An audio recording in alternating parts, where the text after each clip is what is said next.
Good evening. Hello, everybody, and welcome.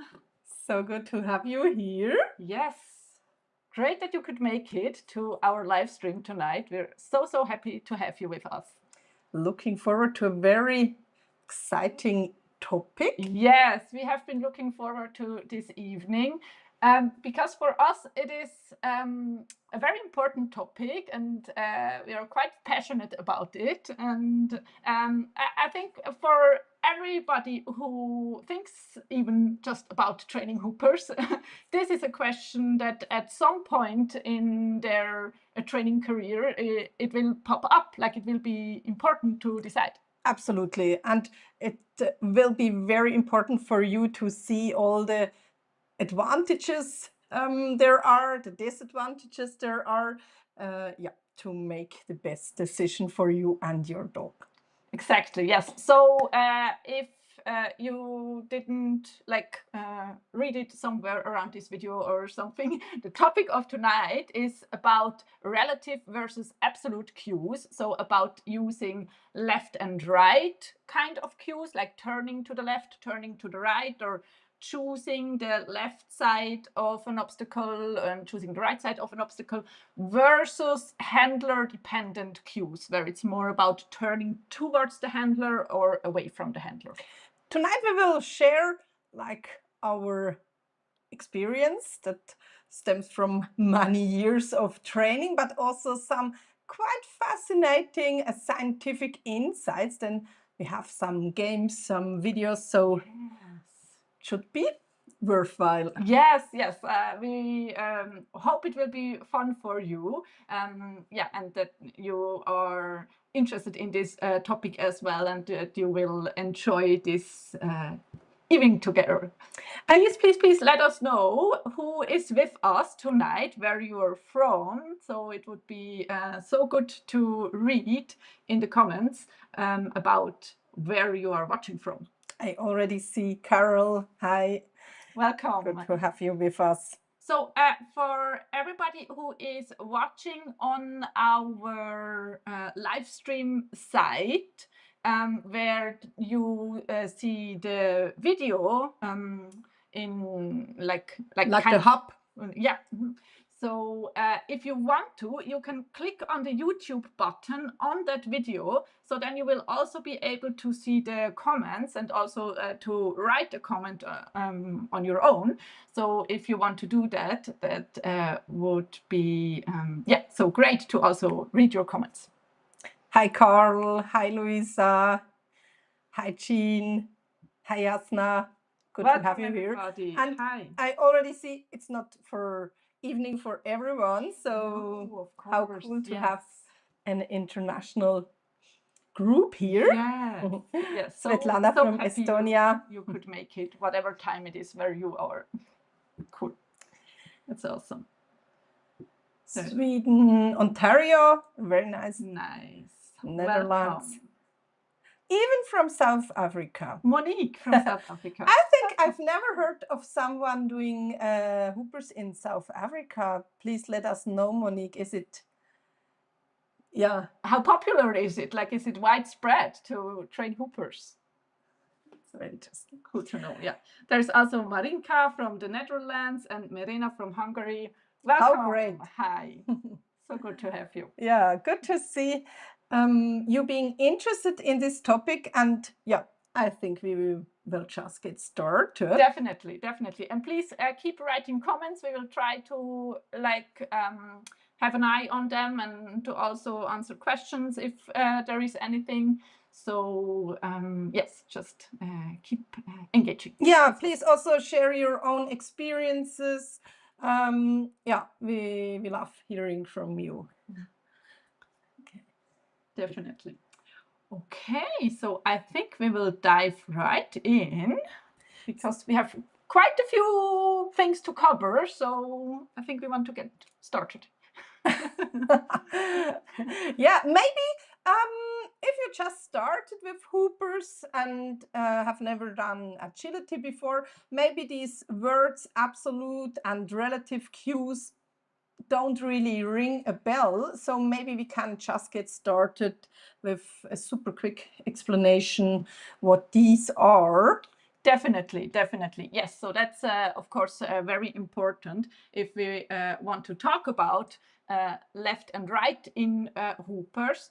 That's what we will refer to as absolute cues. So teaching a dog to like turn left or turn right, or to choose the left or the right side of an obstacle, these are absolute cues.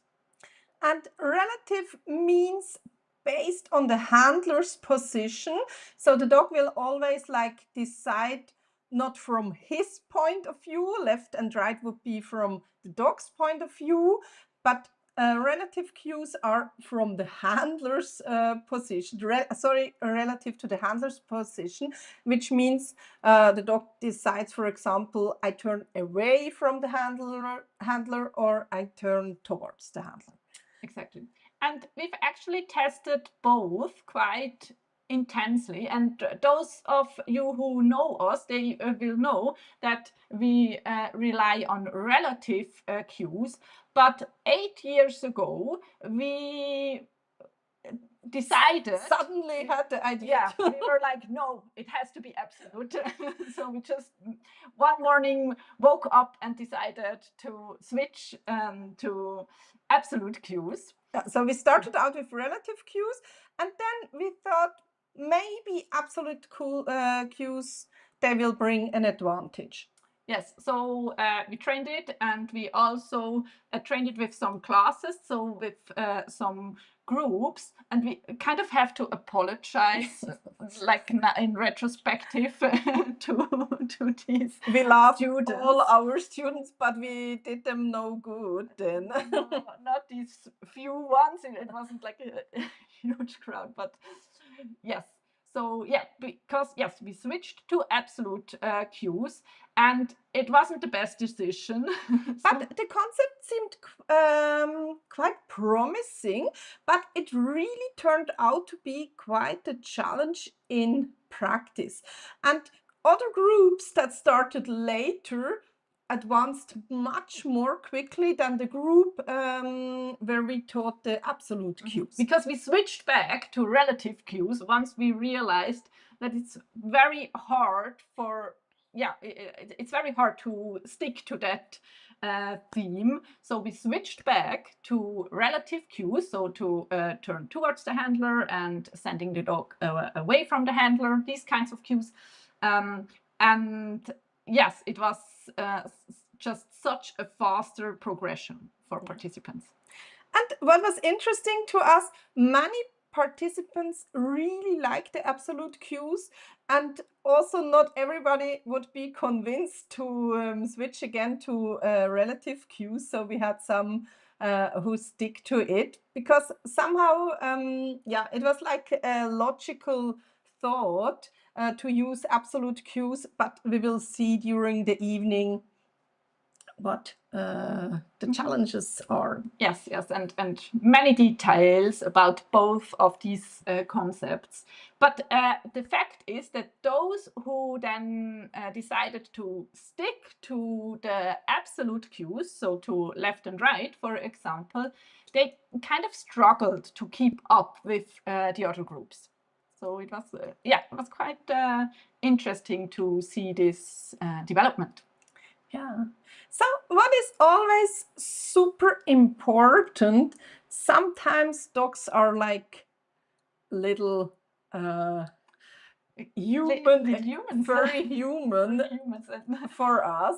Yeah, many of us think of our dogs as like, yeah, like a family member, of course, and like we spend so much time with them and we interact with them, like sometimes similar to interacting with a child, for example. So it's quite easy to think of them as little humans. Yeah, of course, furry ones.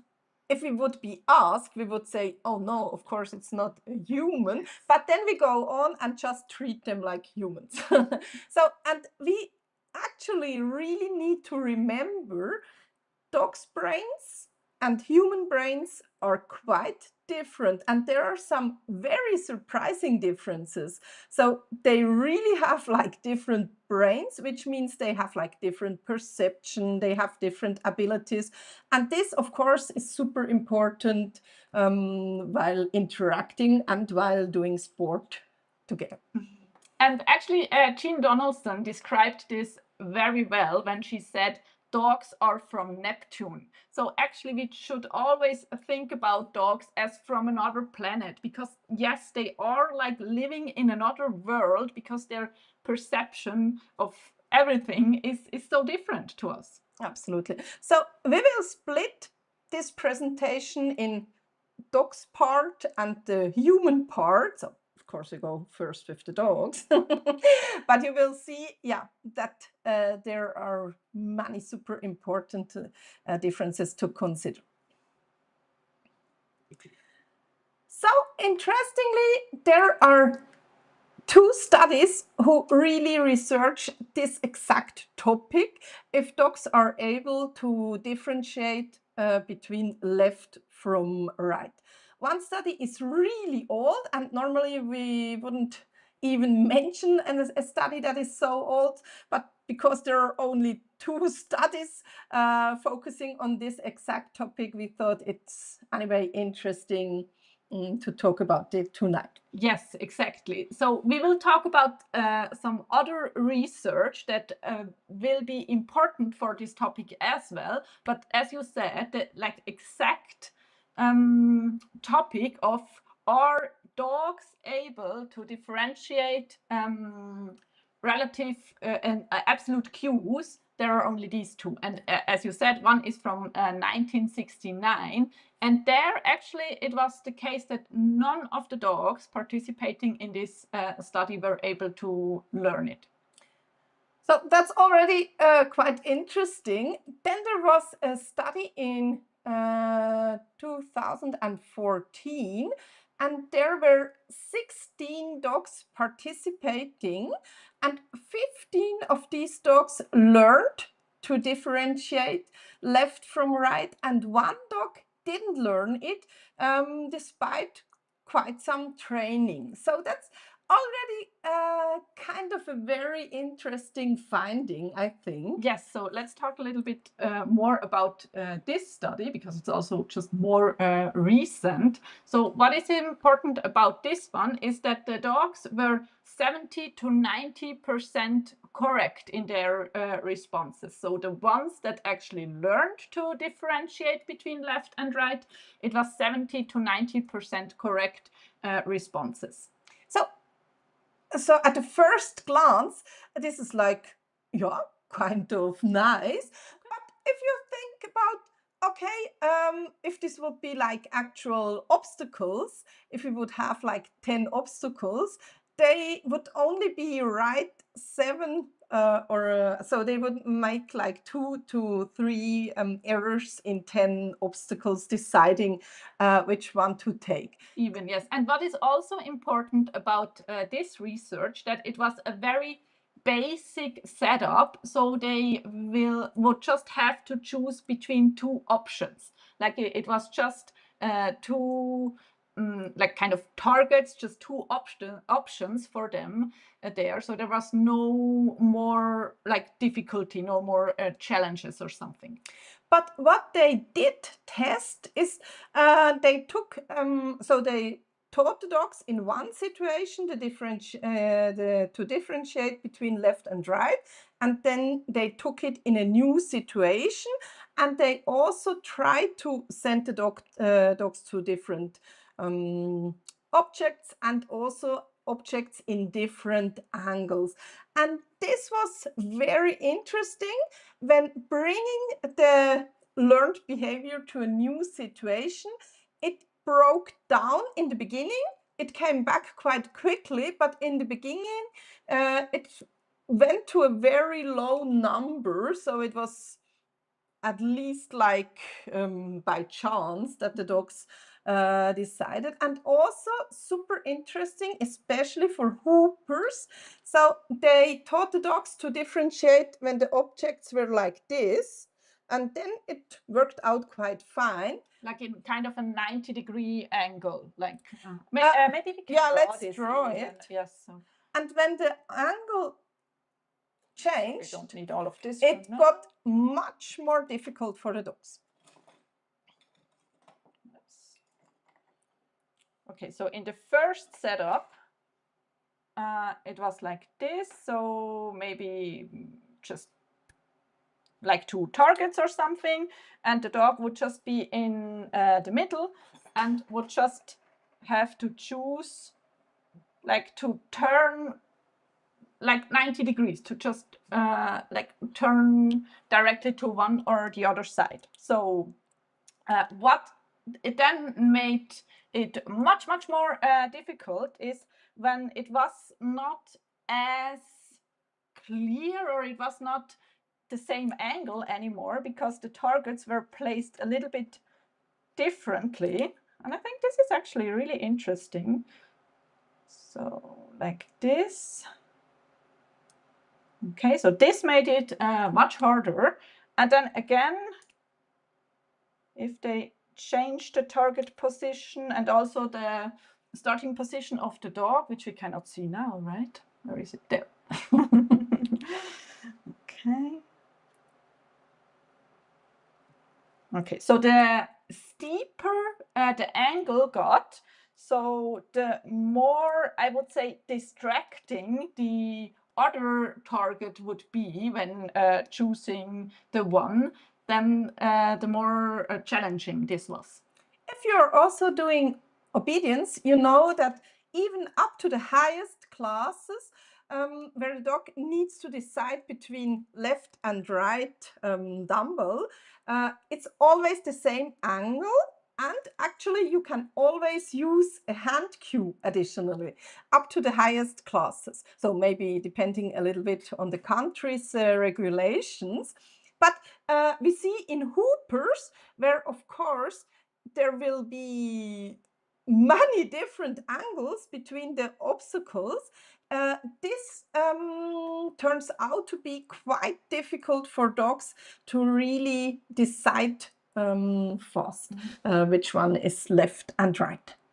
So I think these findings, so this is a really interesting study, especially because of the detailed findings they then also had. So because again, it's important to remember that 70 to 90% correct responses was for the basic setup, where they will just choose like this between just 2 options. Okay, so that's very important to remember, because of course this is not actually what happens in hoopers. Like we all know hoopers course where there are just many obstacles and many different angles, and then the dog will be on different like speeds, different like how he moves exactly and everything. Like there are lots of factors that will challenge this more. So we could like already sum up a little and say, yes, it seems that most dogs can learn to differentiate between left and right. There was a study where no dog learned it. Also in this 2014, we remember there was one dog not learning it. And actually the other dogs were not from that many breeds. And also 16 dogs is quite a small study. But yes, we can suppose probably most dogs are able to learn the differentiation between left and right. And actually, we are always super interested in training. We just love to train. It's fascinating, and it's just fascinating to find out what is possible and what behavior is just fascinating us. And we also trained many years ago the differentiation between left and right, actually not for hoopers, but for concept training in general. And we will have a look at a short video of one of our late dogs, closely differentiating between left and right. So let us look at how this turned out for him. Yeah.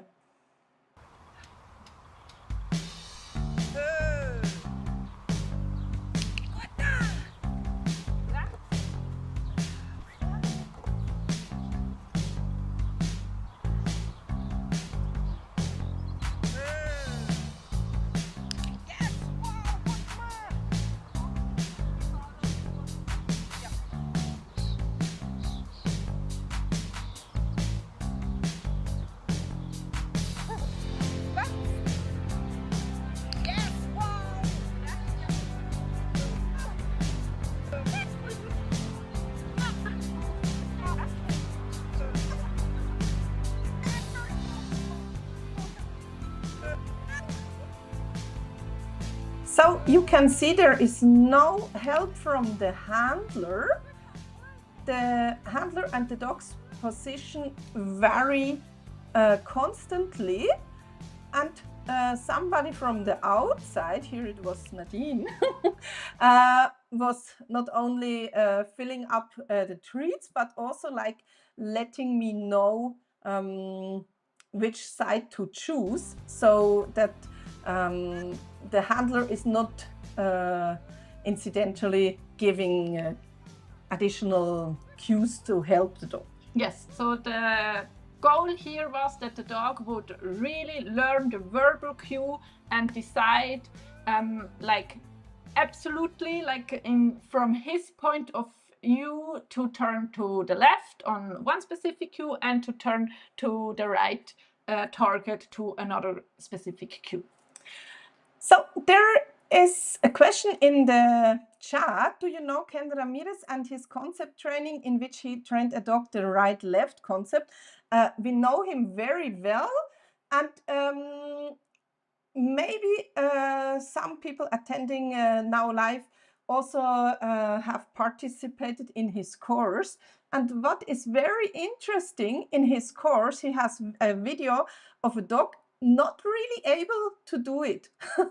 I always found this to be very interesting. So I don't doubt that Ken Ramirez is able to teach a dog left and right, but it seemed to be so rarely turning out well that they even didn't really have video footage of a dog doing it correctly. So they have video footage of Helix Fairweather, and the dog is not really reacting correctly all the time. So they say it's still the learning process, but I thought this to be quite interesting.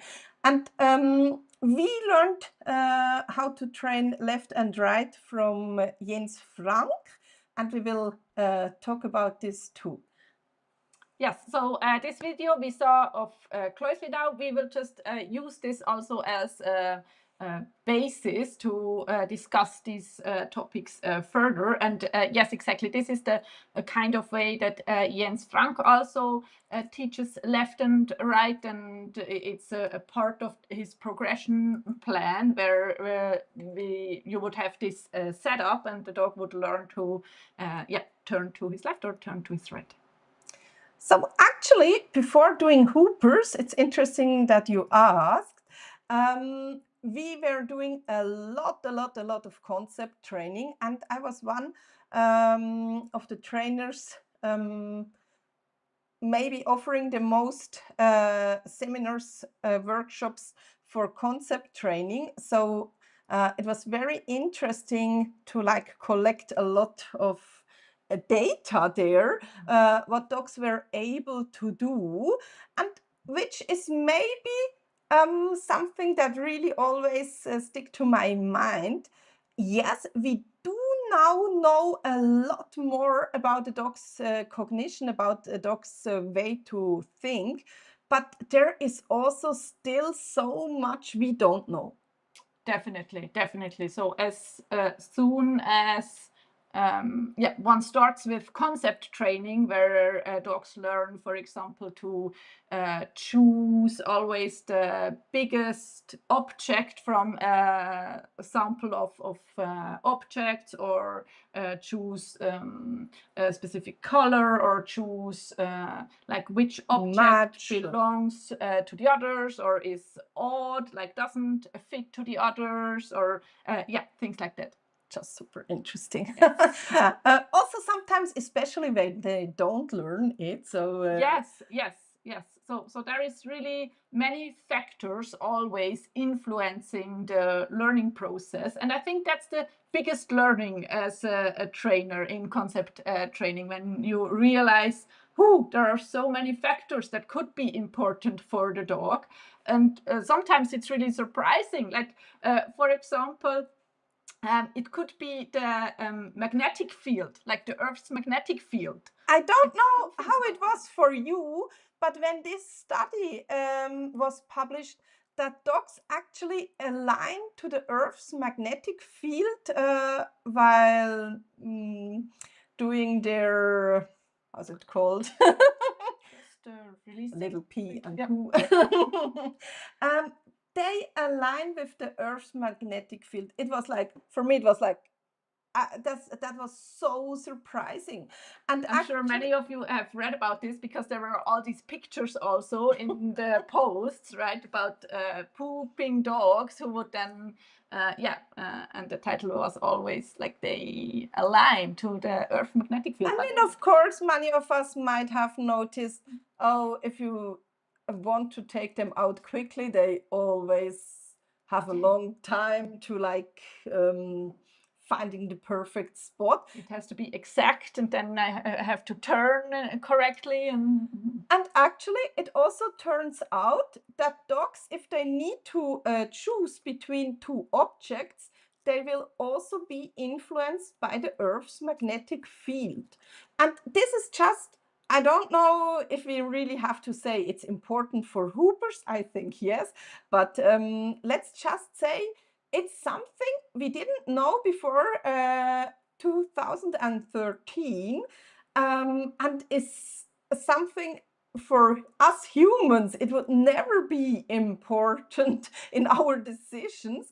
And it turns out maybe they will not go to the left because they prefer another direction to align more to the Earth's magnetic field. So this, for me, this was super interesting, and also showing that there might be much more we don't know. Exactly, yes. So, and like, who prepares for their hoopers training and thinks about, but this time I have to think about how is the Earth magnetic field aligned, and how do I want to put my obstacles to take like this into regards, like to take care about this, because I need to make sure that my dog does not take the Earth magnetic field as a cue instead of my verbal cue or something like that. Like it's just not what we think about this. Then also very interesting. We were also into a lot of trick dogging and dog dancing before hoopers, and we had always people interested in teaching their dogs to differentiate between different toys. And this turned out to be quite difficult, even when people like trained a lot. And also here on the picture, you can see my spaniel, Tifik is she's called.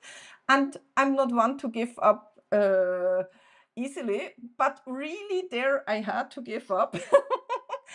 I did invest so many hours, and I would say she picks the ball correctly when she only has to decide ball or taxi. Then the taxi is not the worst. No, that's but she never progressed beyond that. And actually, super interesting, there is also a study nowadays showing it seems that not all dogs learn to differentiate between different toy names. So there are some like genius word learning dogs having like some kind of special talent. And then they sometimes learn different toys, like 10 different toys in a week, while dogs like Tiffy, who is certainly, of course, I love her and I think she's very intelligent, but she is not like a genius word learning dog. And we had like really a lot of hours, and she never learned to differentiate between more than 2 or 3 objects. No. And we had quite some ideas how to set the training sessions up, and like, yeah, I think it was quite like clever sessions actually, but no, it was just not possible. And also this, yeah, let's just always stay fascinated and not just assume that a dog is able to learn or know a certain concept. So as we've seen in the studies we've talked about in the beginning, there were dogs that didn't learn to differentiate between left and right. Maybe not the correct protocol was used, but also maybe like with the toys, maybe some dogs are not able to. Exactly. Yes, it's just possible, and of course we don't know which are these dogs. Mm-hmm.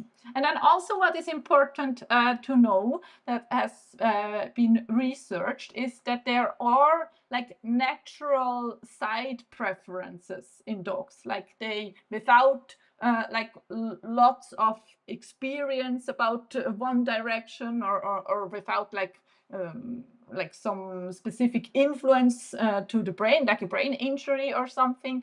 There are natural preferences for dogs, for which side they would rather go to. I also think that's so good to know, because so many times people think, oh, my dog is not listening. He's not behaving correctly when I tell him to turn away, for example. But it just might be the case that it's his very much less preferred side. So in people only, if someone sadly has like any illness, like neglect, then we have this side preference. But in dogs, it seems to be quite common. And also, when preparing for this presentation, we found several studies showing that age, sex, neutering status influence which types of information dogs use for navigation. This also came as a very, yeah, I thought this to be very fascinating too. So maybe if my dog is the only male dog in the group, in my training group, he might choose different information than the other females. Mm-hmm. Yes, exactly.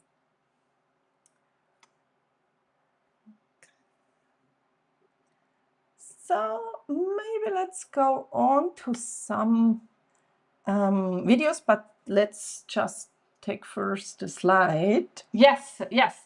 So because we will just watch a video, and maybe some of you have already seen a short clip on our social media where a Tifik actually discriminates between left and right while passing a hoop. So she goes through a hoop, and on a left cue she would turn to the left, and on a right cue she would turn to the right.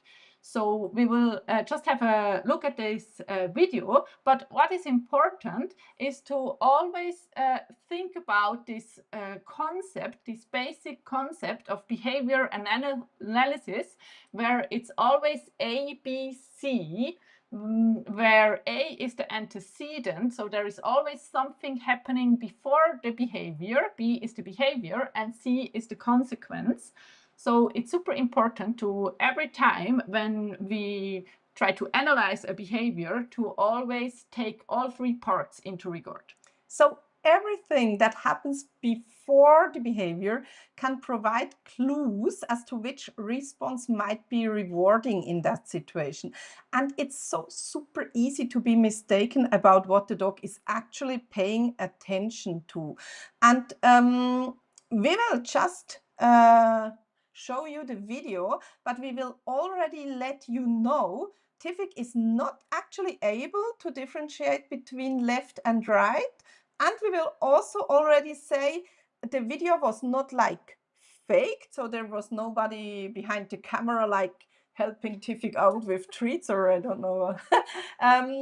We will explain later how we got this video, but it's not faked. No, but no, she's like not able to. There are no targets, there are no lures or anything. It's actually what you see in the video is what actually happened. But we will need to talk about it.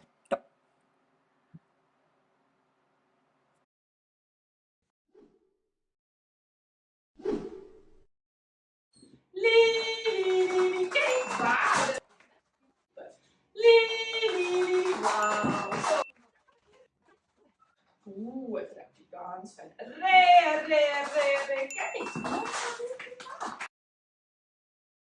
Super goed. Lily. Yes, get it. Did you have sound on the video? There should be sound. So okay. there were just cues. And then a get it marker as soon as she got it right. And she did get it right every time in this clip. So it looks quite good. We could actually, from this clip, we would say, wow, she knows it. She differentiates. Thank you so much for the feedback. Okay, perfect. Yeah, so you were standing really neutrally. You weren't giving her any cues. No body cues, no body language or something. I was just like trying really hard to just stand there without moving. And I think it was 5 or 6 correct repetitions without any error, and the video was not cut. And I was like switching sides randomly. I was like, it was not always like turning towards me. It was not always turning away from me, but there was lots of variation. So if we now know the dog doesn't actually know the concept of left and right, we always have to ask, and not only for Tifik, we always have to ask what else could be true. Because as we said, it's very easy to be mistaken about what the dog is actually paying attention to. So sometimes it's quite easy to see. We will show you a next video, and please let us know in the chat what you suppose what the cue is that Tifik takes where to turn to.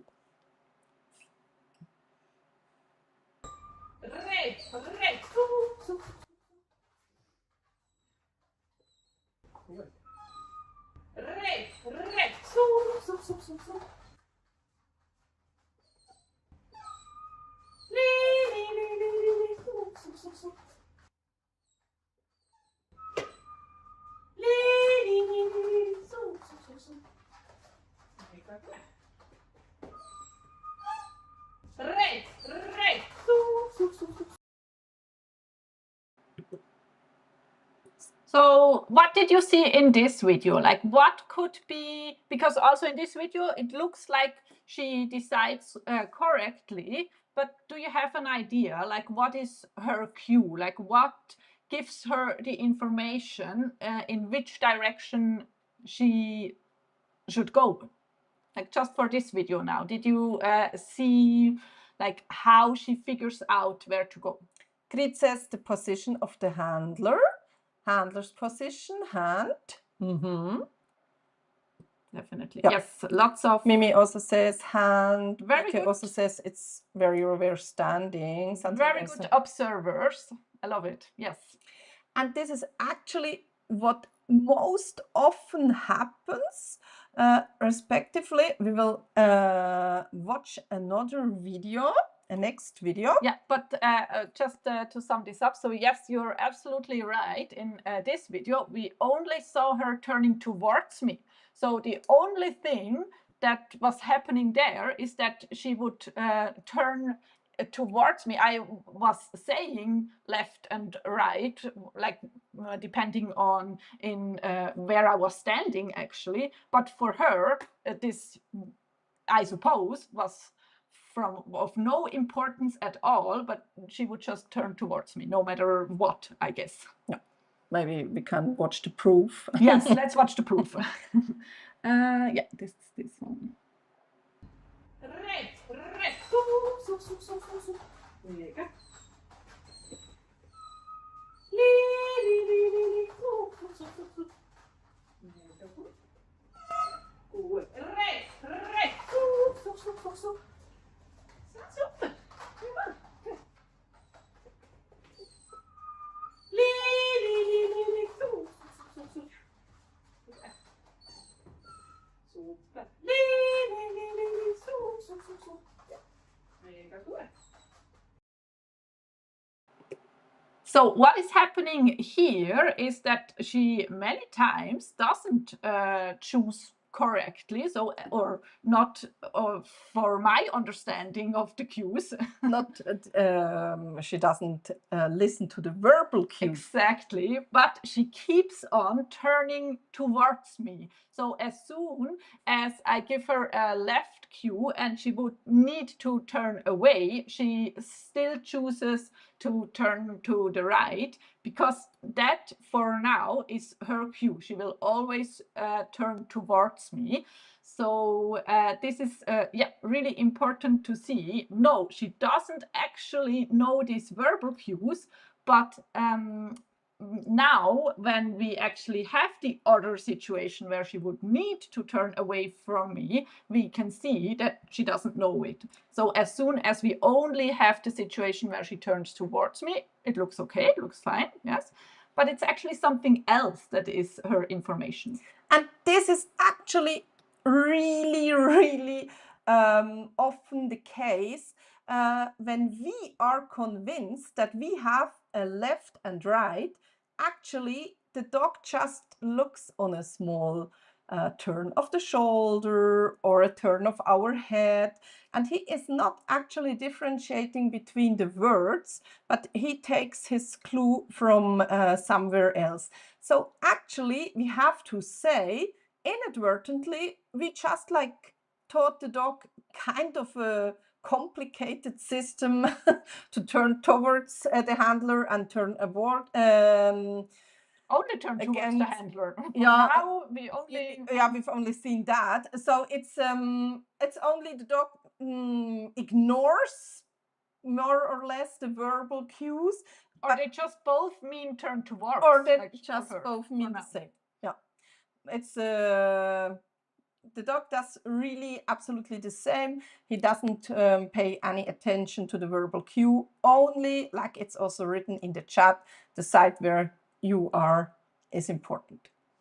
Exactly. So it's always super important to think in detail about this. So when watching training sessions or when training, it's always important to think about what else could be true. Like, is it possible that there is some other kind of information for the dog? Then I was going a little bit too fast. We have now the video that shows also with turning away. Yeah. Let's look at that. Let us know again what you think is the cue in the chat. Rätt, så. Mega bra. Super. Li, så. Ja. Rätt, så. Mega bra. Super. Rätt, så.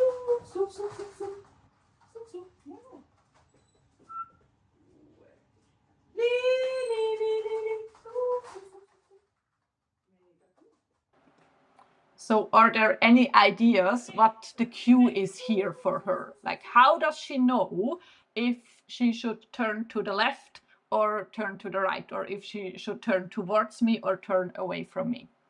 What is the cue in this video? This is also very common. Shoulder Fabio says shoulder. Grit says body language. Yes, very good. Very good observers tonight. I love that. It's really good. Yes, so we can see here that she kind of also still likes to turn towards me. And she will do that, I think, no matter what, except if there is my hand, except if I give her a cue with my hand, then she will turn away. Okay, so that's the differentiation here. Only a verbal cue and like no specific hand position, then she will turn towards me. But as soon as I give a cue with my hand, then she will turn away from me.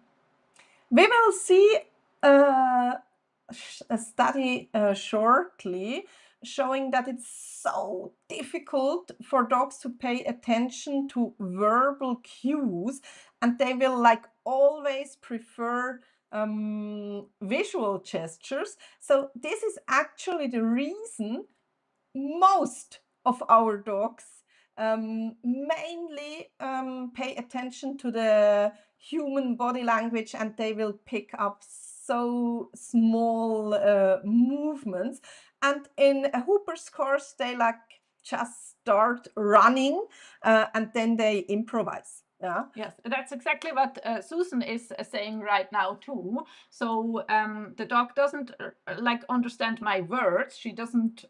There is no information for her from my words. So then she will rely on the body language. Yeah. So don't get us mistaken. So they can learn verbal cues, but it's actually a real challenge to teach them verbal cues. And if not everything works out perfectly fine, they will pay much more attention to the body cues and just ignore the verbal ones. Yes, so there is actually also some research about exactly this. So dogs just prefer visual cues. It's so much more important for them. Like as long as we don't make a big effort to teach them the verbal cues, they would choose to rely on more visual cues. So in this study, when there were like conflicting signals, so where there was like in Tifik's video, where there was a hand gesture showing the one thing and a verbal cue telling the dog the other thing, then 78% of dogs just did what the body says. And the remaining dogs just did random errors. But not a single dog preferred verbal cues over gestures. So I think this is just super, super, super important for our sport, because as you know, there we are dependent that they also have some understanding of verbal cues. And actually, it's not just our body language that can be overshadowing the verbal cues, but there is more factors. So it's always important for training sessions to think about all of these factors. Like it could be a rhythm. We could be like always training left and then right and then left and then right again. Or also a more complicated rhythm, like left, left, left, right, right, left, left, left, right, right. They are very good at picking these kind of rhythms yes, up. Yes. Even if we try to make it a little bit more complex, eventually they will figure this out. That's actually also the reason why we always suggest to use some kind of a randomizer, like a dice, for example, to vary most of your factors in your training session, because when we try to be random as humans, it doesn't really work out. We are very prone to always stick to some kind, more or less complex kind of rhythm. Yes.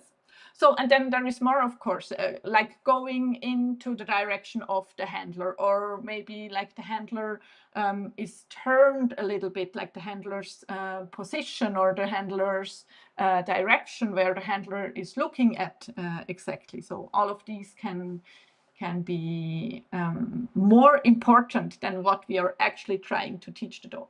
So maybe we can have like only a look for some seconds at Tifik's first video again. Yes.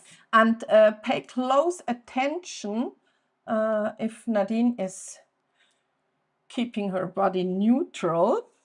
Yes, like what we still want to figure out in this one clip where it looks really good and we would think, oh, Tifik knows this discrimination. Like, can you see what are the cues? How is it possible? Because now we know she doesn't actually know this discrimination.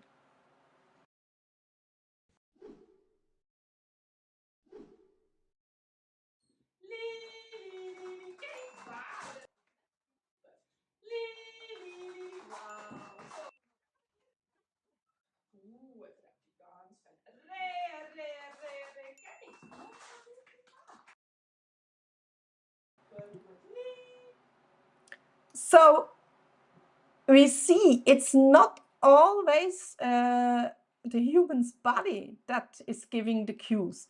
Here we had to use all our knowledge about behavior. As we said, it's not faked, absolutely not. It's not like we did some kind of tricks. There's no lures or something like that. But I was really standing still. She was really sometimes turning towards me and sometimes turning away from me, like correct to the specific direction I told her to go. So what was it? Why? How was it possible? What we did use was what kind of repetition we did before turning the camera on. For example, we started with having her turn to the left side, and then when we turned on the camera, of course, she would like repeat the behavior. She would go to the place of the spot of the last reward. And what we also used was we used more attractive reward for the other side before turning the camera on. So we could like use the repetition.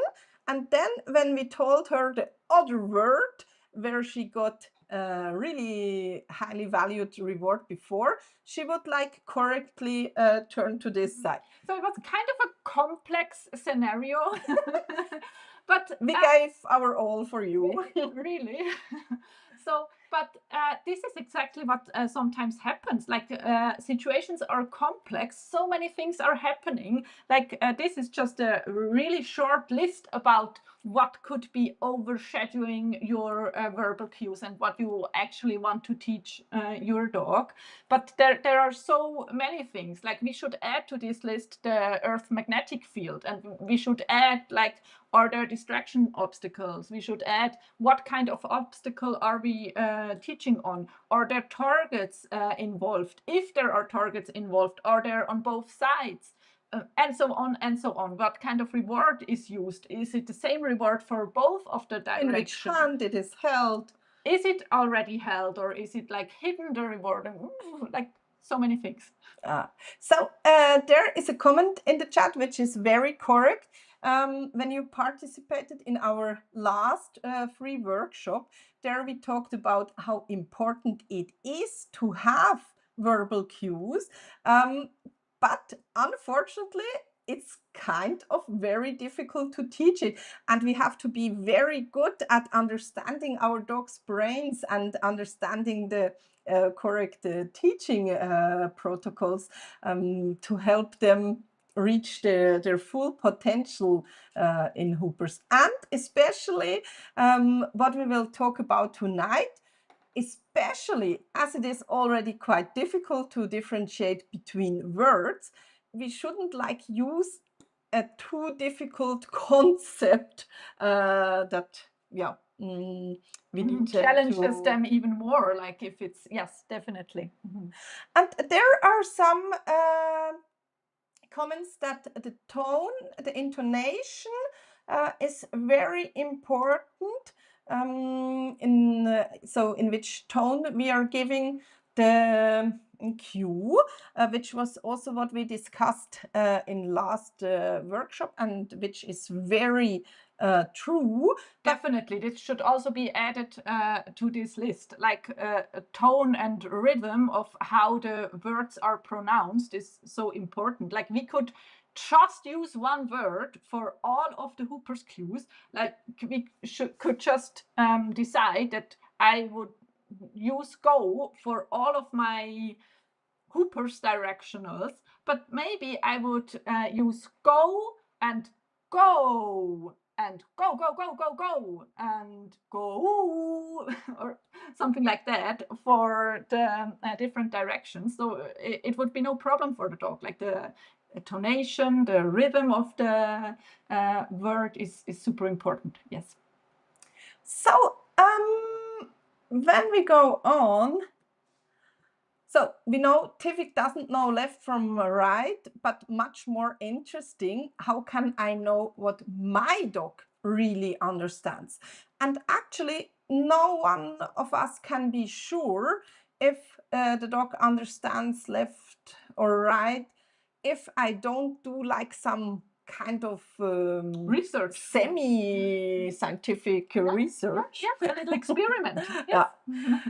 So, for example, what happens when I am out of sight, like behind a curtain?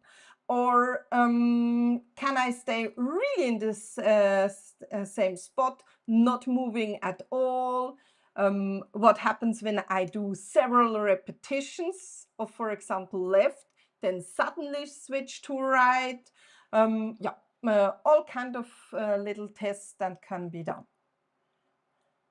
For sure, yes. And this is like not to then be super sad about the training or something, but I think it's just super important. Like all of us, we don't want to frustrate our dogs. Like we want to really know what did we teach them to be sure to know what we can expect, because if it doesn't correlate, like if it's not the same what we think our dogs know and what they actually learned, then I think both of us will be frustrated at some point.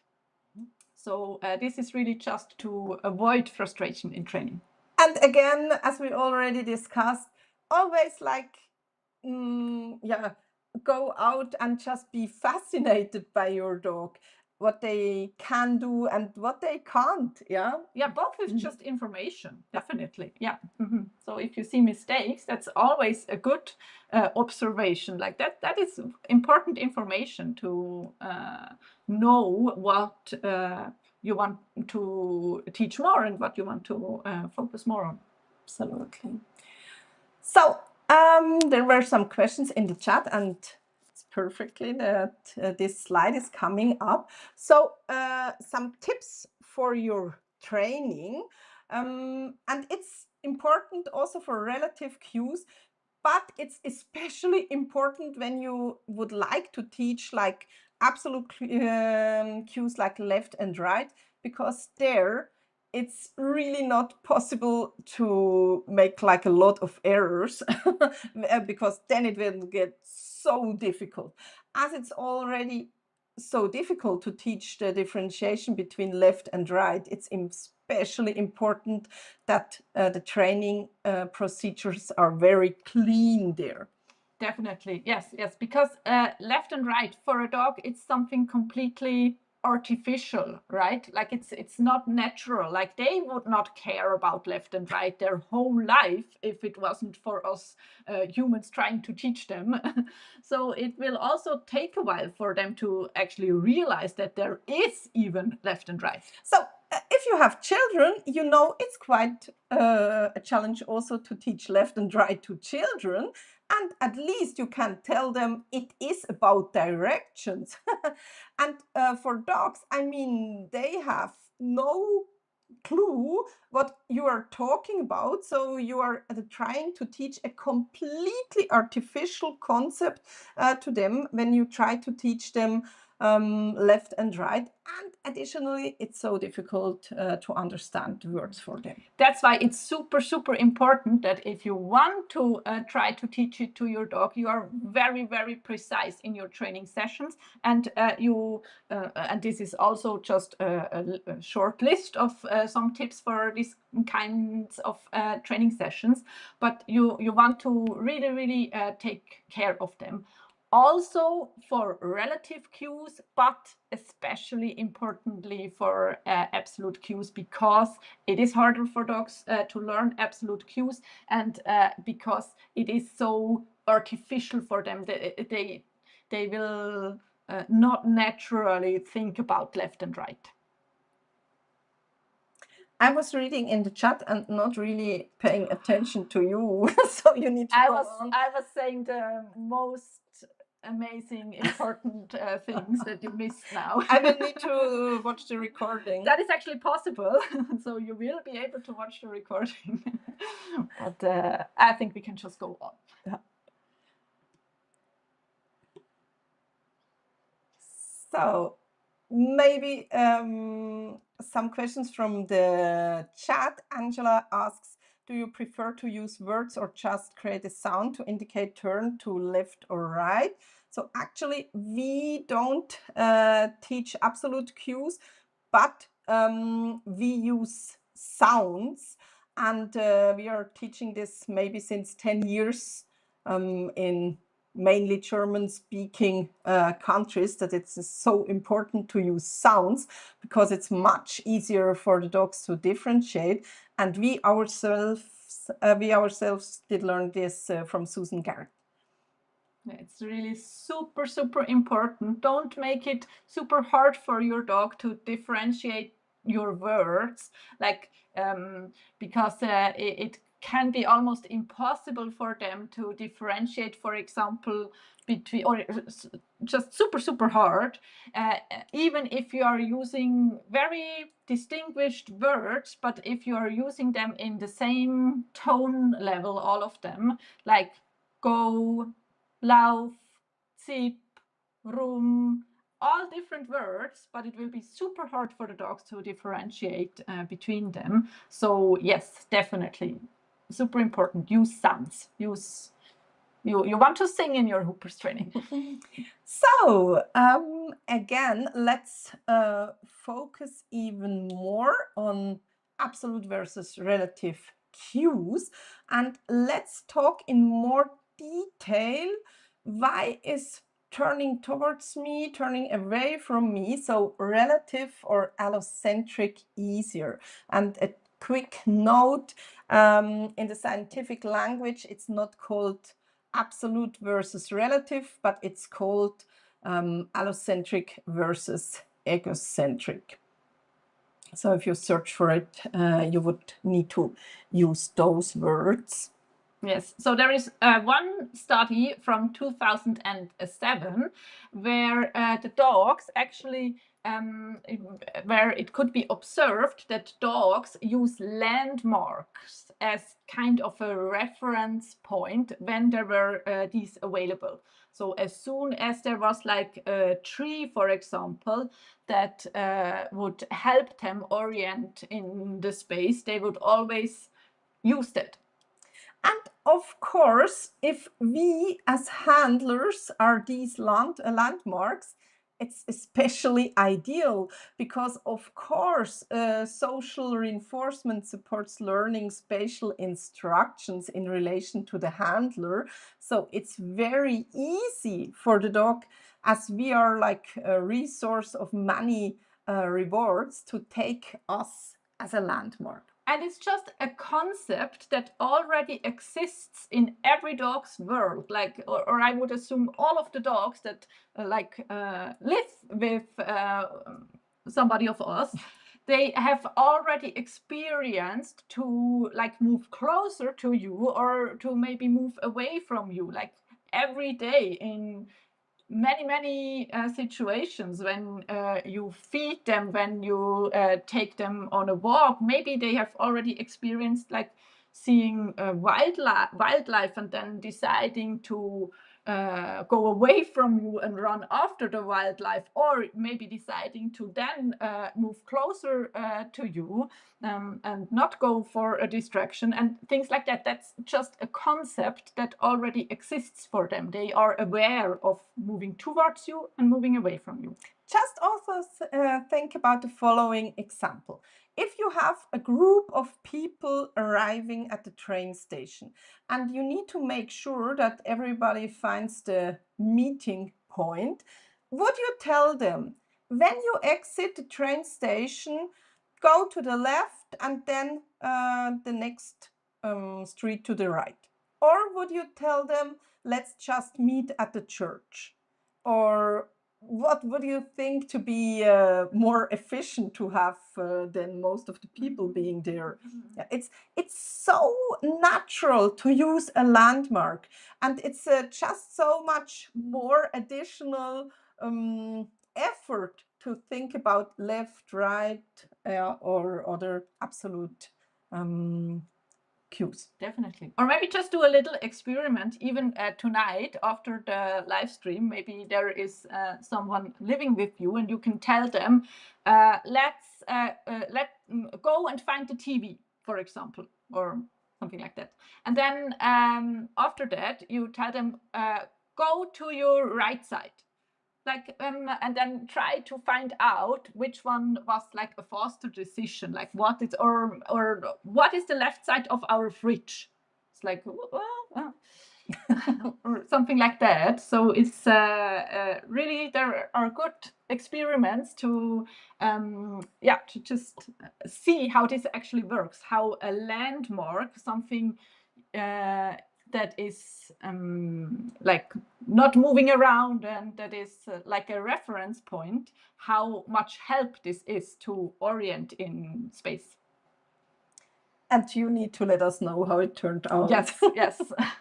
How fast could your flatmates find the TV?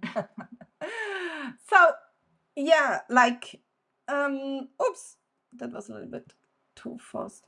So left and right is egocentric in scientific terms, and it's exactly that. So it's ego from our own point of view, or if it's used for a dog, from the dog's point of view. So it always changes. So these directions are relative to the dog's own body, and they change depending their position or movement. So the dog has to constantly update their egocentric mental map.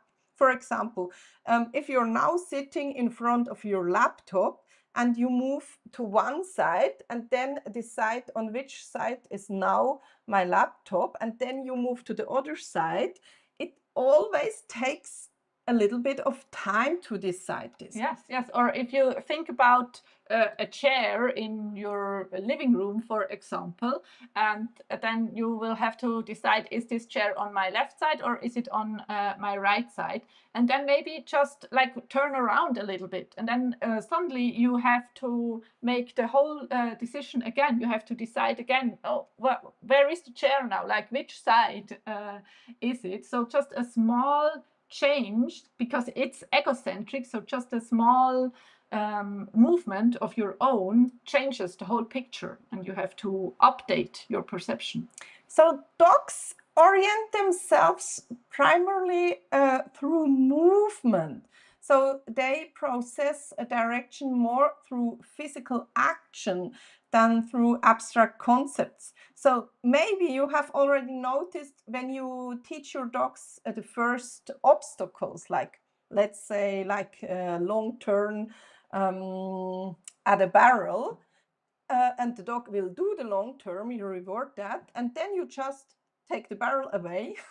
The dog will continue to do his turn, because like the movement was much more important for him than the object. So this is like also important thing for us to know. So it's not his brain is not very well adapted to absolute information. And yes, and it's so much less about our verbal cues than about their movement. That's what is important for them. And as we talked about, we have to make a big effort to actually teach them the verbal cues. And there is a good question in the chat from Sandrine about what's going on with the relative cues when the dog can't see you. And we will talk about this definitely. And I think we will also maybe draw some examples about this, how these situations are perceived by everybody. Yeah, thank you so much for your question. So, as you already know, we taught left and right to different dogs. You've seen the video of our dog closely. But we have to say, we think of it more like as an exciting scientific experiment, but it's not like my concept of having fun with a group of people wanting to do hoopers. I think when I think about hoopers training, like these setups with 2 cones or then maybe 4 cones, and you have to be super precise about your body language, about randomizing everything, and maybe that's not what I think about when I think about hoopers. Like in most of our hooper sessions, there is much more going on. There is more movement for the dog, there is more variation. They run longer sequences and shorter sequences, and then there are extra challenges, and then sometimes there are distractions, sometimes there are no distractions. There are different kinds of rewards. Sometimes the reward is thrown really far, sometimes I reward my dog from hand, and like there's so much things happening, and I think that also makes it super exciting for dogs. So maybe these kind of left and right discrimination sessions is something completely else. Yeah. So as we already said, we learned the protocol for teaching left and right from Dr. Jens Frank. And he is like a specialist in teaching dogs left and right because he trains working dogs that will like listen to, so they will be like remotely controlled and listen to cues over headphones. And be guided towards a goal where they Towards will the building or then around the building to a specific door and things like that. And search there, for example, for explosives. So it has to be very reliable. And this is also why it's super interesting to learn from him, because he really has like the protocol to teach it very precisely. Yeah.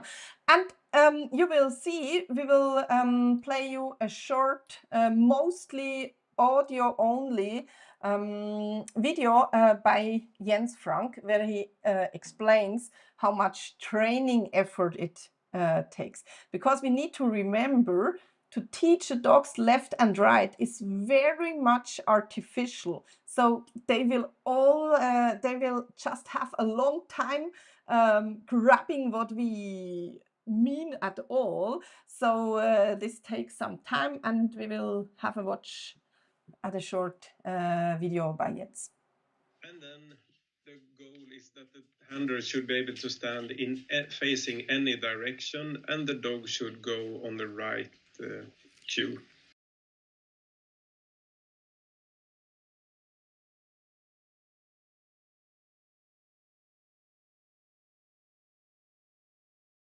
And this is the step that requires a lot of patience, because for this to work in a manner that you can post it on Facebook, well, so here the video is not going on, so now we can only hear his voice, and I know also the sound is not very good. So now he is just explaining that the dog learns to go to the right direction regardless of the handler's position, and that just many repetitions are needed for them to learn this.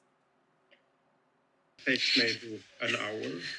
But if it should work in a manner that it can work reliably when you have people standing behind you watching and they tell you where to send your dog, it takes thousands of repetitions. It really depends a lot on both the dog and the handler, but for the dogs we have been training for this, it takes between 5,000 and 9,000 repetitions with their left and right before it actually is totally reliable. So I have as a rule. So to make it super reliable, I'm not too sure how good you could hear his voice, but the most important part is 5,000 to 9,000 repetitions. That's their experience. This is what it takes for this concept to be reliable. So you can, like, within a few hours, try to make a clip for like social media and try to like make it look good, like our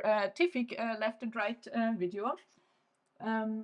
But yeah, to make it really reliable, you need many repetitions. And which is important to say, 5,000 to 9,000 repetitions when you're an absolute pro at it and doing this full time and not confusing your dog by making a little movement, having him pay attention to a wrong clue, or which he will explain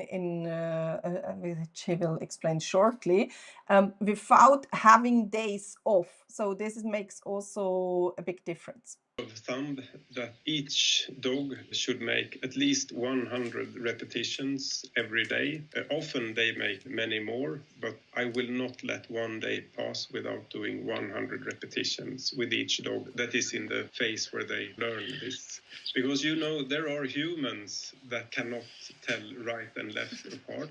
And to expect this from a dog in any situation where it will have expectations to search or to get the ball or to be a little bit afraid or do other behaviors, it really must be a muscle memory thing. It must be a reflex that when it hears left, it goes 90 degrees left. It shouldn't have to think.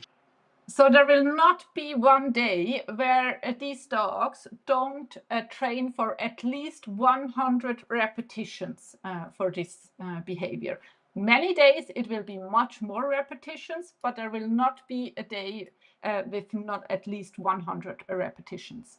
So maybe you've already calculated it, so it will take like half an hour every day, like about for 6 months. Where you have to train it every day without having a break and without making a mistake, because otherwise you will have your dog on a wrong track and spend your time without realizing that he isn't learning left and right at all. So 5,000 to 9,000 repetitions. That's what their statistics tells them, what these kinds of dogs need averagely to then reliably know this discrimination. And that's 5,000 to 9,000 repetitions of exactly what we are seeing here in the picture. It is kind of, I think we could call it like boring training. It's super repetitively. It's like it's always the same. It's like there is no variation in terms of like other kinds of rewards, other kinds of movements happening. So it's really what is an English word for this? Like it's just you just have to get these repetitions in. It's not so much about the fun during these repetitions. And we only have one angle. And so here we only have one angle. So they will always go exactly in 90 degrees. And if we have in Hoopers several different angles, we've already seen from the study from 2014, it will take much more for them to differentiate between much more angles. So yes, it can be done, but it's quite the effort.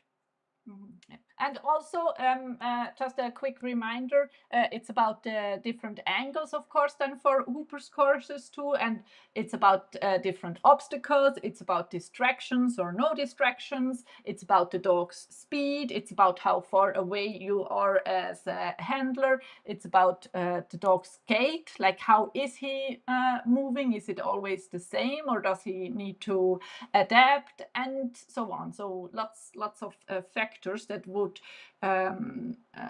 have to be taken into consideration for even more training sessions then. And I was not being precise.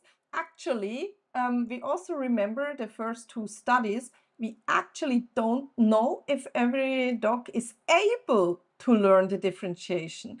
And I have to say, from my many years experience of concept training, I think it's too frustrating for humans and dogs if you are not 100% sure that the dog is able to learn it.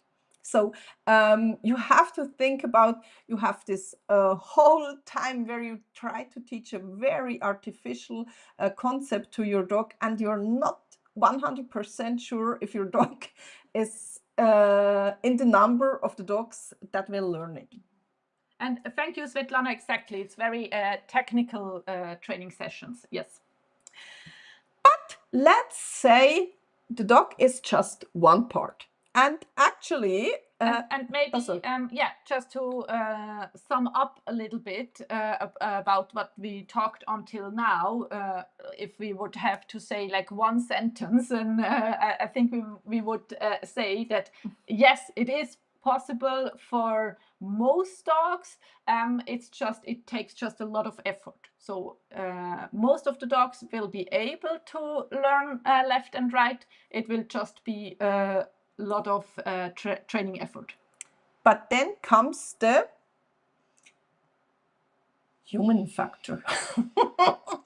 And if you had some hope till now, we're very sorry to say that it might be destroyed on the next slide. So we will also look at the human factor very distinguished, very objectively. We will look at some research about how we handle the differentiation, because of course as dog handlers we then also have to use this concept, but yes, it's tricky. Yeah, so really very important to us. So we are saying this since really a lot of years. Probably most dogs can learn left and right. We taught it ourselves. So if you love to do it, really go for it. But the real challenge is the human part of the team. Like the unpredictable factor, actually. Like the dogs are fine, okay, we are safe with dogs, but humans are unpredictable, aren't they? So there is left-right confusion in humans, and there are a lot of different studies indicating a lot of different numbers, but we can say about 20 to 30% of people say that they have problems with differentiating between left and right. And this is when it's like a questionnaire, when people have to rate themselves, when they have to when they have to tell, do I have the confusion or not? But in actual test settings, more than half of participants seem to struggle with left and right.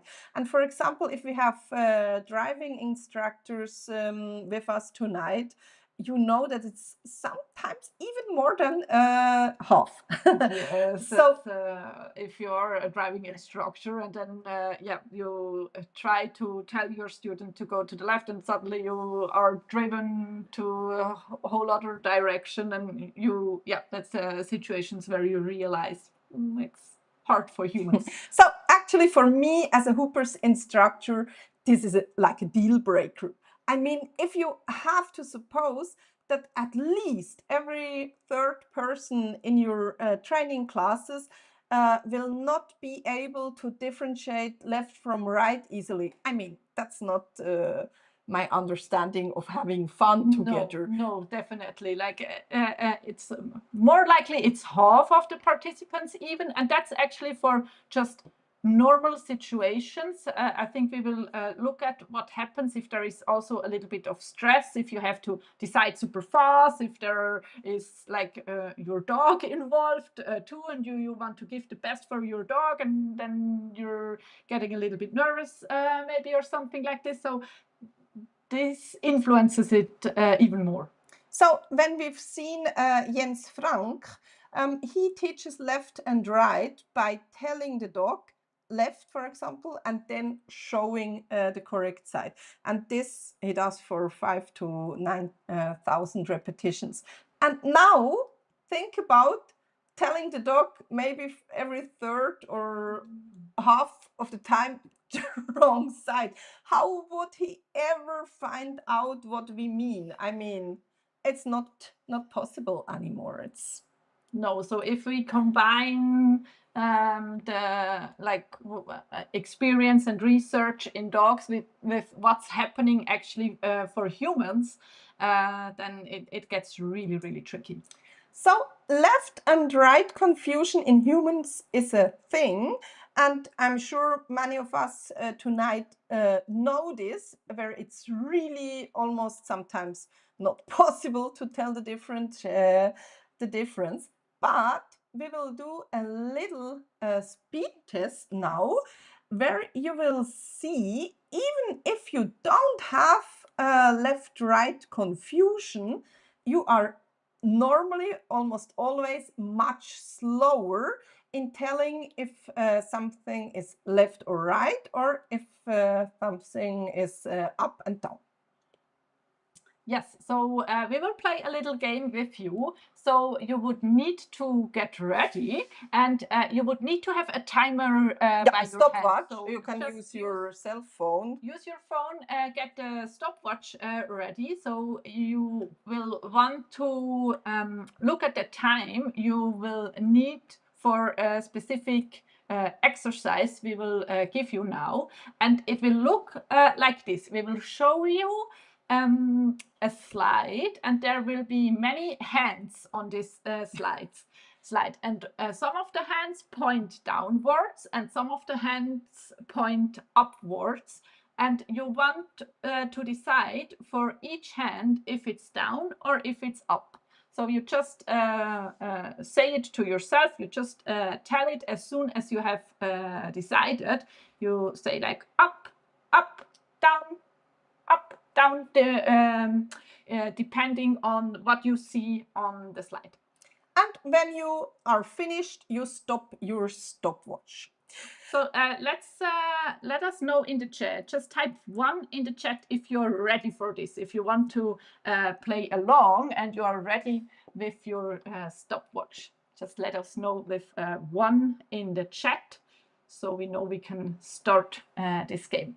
And of course, you want to be. You want to try to be fast. I mean, it is a speed test. It is, yes, and it's. I mean, it's a game, but it's serious stuff tonight. So we would love some effort to try to be fast.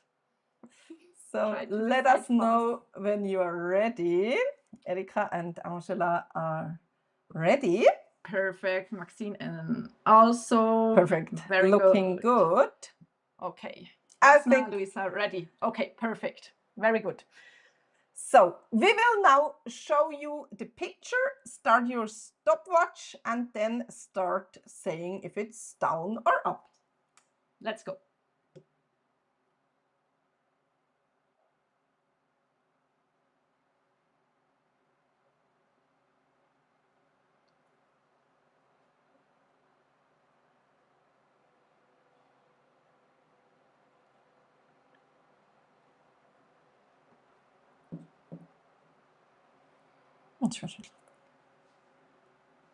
Okay, I think most of you will be done by now. So you want to stop your watch and you want to remember the time you needed for this exercise.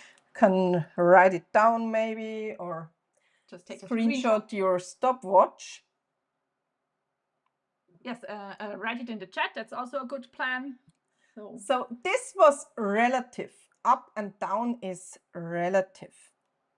So this is like there is like a reference point for you. There is like landmarks, actually multiple landmarks, like for example your ceiling, and also your the Erdanziehung. What is it like the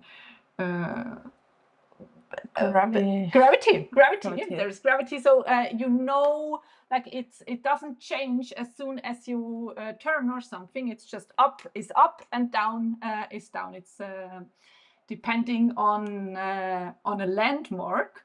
So that's why this is like a relative cue for you. You have to decide relatively.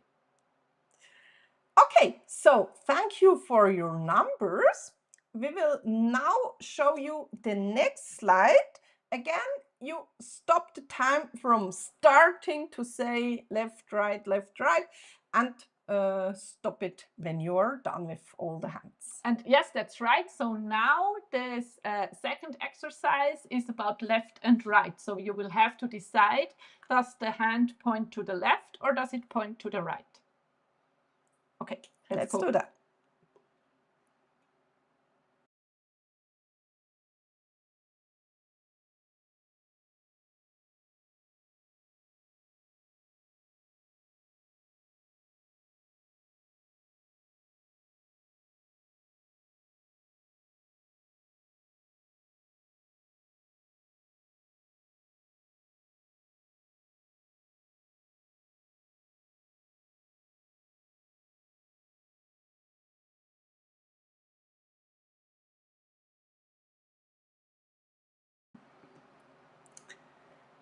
Okay, we stop the game here. Yes, so now of course it's interesting to compare your results and to see which one was easier and where it was like faster for you to decide. And no problem if you realize, oh, I did a error with my stopwatch or something. You can just repeat it then afterwards. And of course also test your whole family. Yes, of course this is also a good game to play with others and to see how much is the difference. Sophie writes, ouch, isn't it interesting? For example, for myself, I would say I have no right-left confusion, but it was painfully slower. This is actually an official test of a study. I can't remember by whom. It's on the slide. We can see on the slide. There is also the link to the university where they use this test. And it's actually interesting because on the website of the university where you can take part in this test, then in the last step, you can see the evaluation and you can see that almost 40,000 people have participated, have played this game. And then it's interesting, they give you the results and there is just instruction how you should calculate, and you will have to subtract the time you needed for up and down from the time you needed for left and right. So the assumption is definitely that left and right takes longer. And there is just one, like there are many categories for the results, like up to 30 seconds longer or something like that, like double the time, like some of you wrote in the chat. And there is just one category where it's like 0 or less, which means that then left and right would have been the same amount or a little bit faster. And that's just 2% of all of these 40,000 people. So I think I've seen someone in the chat, I think it was I can't find it again. But someone was really fast. Apaivi Coco. She was really fast. And but normally even 30% will say that they had 10 or 12 seconds or even more longer. So that's quite a difference in a sport where the dogs are running fast and where we want to protect their joints and not giving information super late, with bad timing, and oh no, yeah. So yes, definitely. Like if we think about like just like a couple of seconds, like that's way too long, because most of our dogs will run several meters in a couple of seconds, and several meters in a Hooper's course where there are like maybe 6 to 8 meters between the obstacles is like way too late to then like fluidly let them fluidly guide them in the right direction. Mimi says, and I think I used my shoulders to really turn and think which side that finger was pointing. Interesting. Interesting. And Svetlana says also something very interesting, more distracted because these hands are more close. Actually, there are the exactly same hands. And Svetlana, I was also very interested because maybe we could say the hands look a little bit unfamiliar, and we did our own tests with other pictures of hands, and the result was exactly the same. Because at first I also thought, yeah, maybe because the hands look a little bit strange, this might influence the result, but it stays the same. Yeah, it didn't make a difference. Yes. Interesting. Mm-hmm.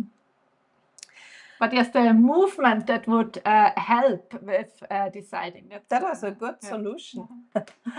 Yeah, of course, we might then think, yeah, but we will prepare in advance. We will like decide in advance if the dog needs to turn left and right. And actually, you wouldn't think so, but this makes it more difficult. If you do the test again, you will see normally you make errors after several decisions, because like the mental load adds up. So actually, if you have to think about other factors that influence your Hooper's run, this makes it even more difficult to decide if it's left and right. And also like yeah, if you have like to memorize left and right, at which spot it is left and right, this makes it harder, not easier. Super interesting. Very interesting, yes. And of course, super important if we think about Hoopers, which we always do. So sometimes we sleep. Yeah, for not too long though. Oh, that's true. Let's not talk about Hoopers again.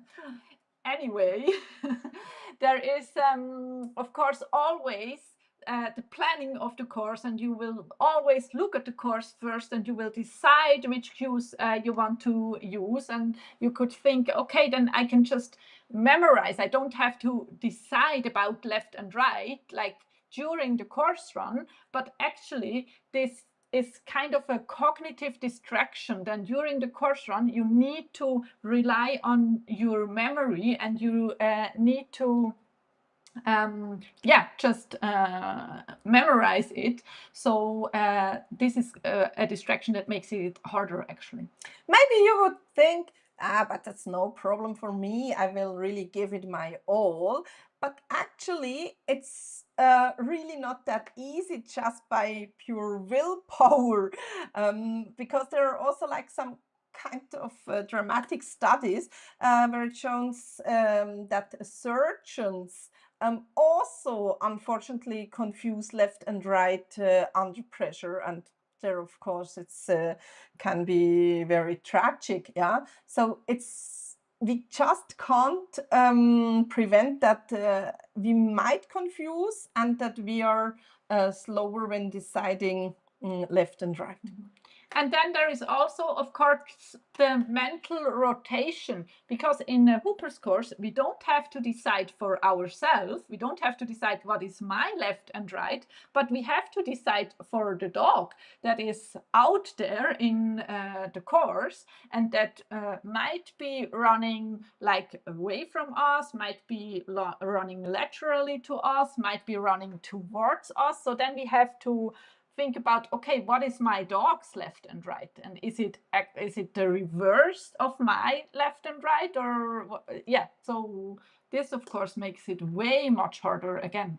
You can't do the test, the speed test again, and put the graphic in front of somebody else and tell is it left or right for them now. That would also be interesting. Wow, that makes my brain explode even thinking about it. So left and right discrimination, this is a skill that develops over time. And as you already mentioned, so about 70% of 5-year-olds can say it correctly when it's their own left and right orientation. And it's some years later when they have to do the mental rotation and differentiate for somebody else. So that's much more difficult and a little bit sad. After the age of 50, left-right discrimination tends to decline already again. So then it gets harder again. And of course, training helps. So of course we can all like just try to train ourselves to be really like spot on with it. But these are just effects. Like it develops. It needs some time to develop. And then it will decline again also. So if we want to be spot on, we need to make an extra effort to train ourselves. So brains just prefer stable reference points, like north is always north. So if you start your compass on your cell phone, it's so easy. It's always the same spot. Or the it's TV, the same direction. The TV is always where the TV is. You will find it. The refrigerator, it's always, well, who moves the refrigerator? That would be that would be kind of strange. That's true. And mean and like stressful. Or the coffee machine. Coffee machine. Oh my god. So don't touch my coffee machine. So it actually has evolutionary origins. So early cultures used cardinal directions instead of left and right. So they would not say, they would like say, a spider is on your northern arm. So, and many traditional cultures still don't use left and right today. And in some languages, left and right doesn't exist at all, which just shows again it's quite artificial for us.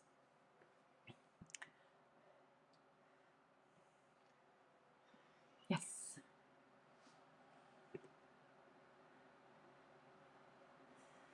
So we already talked about it a little bit. If we are now combining the dog factor with the human factor, we have to ask ourselves, is it enough to become a team that truly understands each other?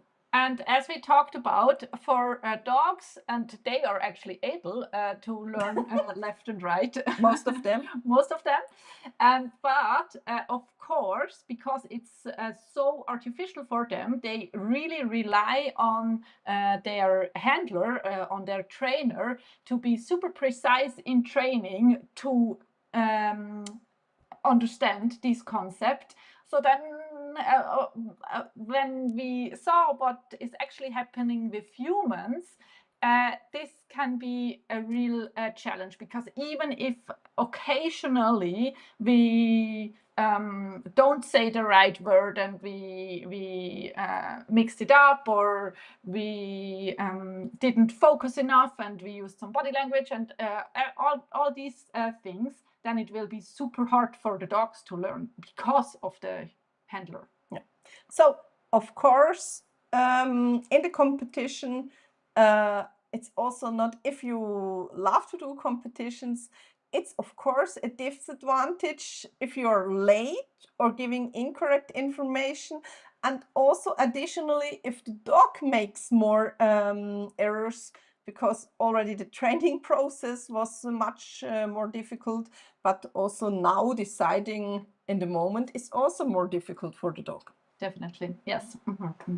So I think especially when we combine these two factors, it's really important to ask ourselves the question, is it necessary? Like, do we just need it? Like, is it just necessary for hoopers? Do we have to take all of these challenges and just work through them and just try to train ourselves, try to be super precise, try to go through all of these boring training sessions and try to just handle all of these challenges because it's just necessary, because we just can't get through a hoopers course without it?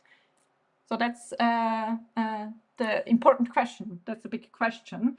And from our experience, there is no situation in none of the hoopers courses that cannot be handled with relative cues. So with all of the years of experience, with all of the hundreds of students that we taught, like in-person classes, and thousands of students that we taught in online classes, like all of the situations there are in hoopers courses can be solved with relative cues. It's also very logical. I mean, if we've seen now that relative cues are it's so natural. It's what we depend on since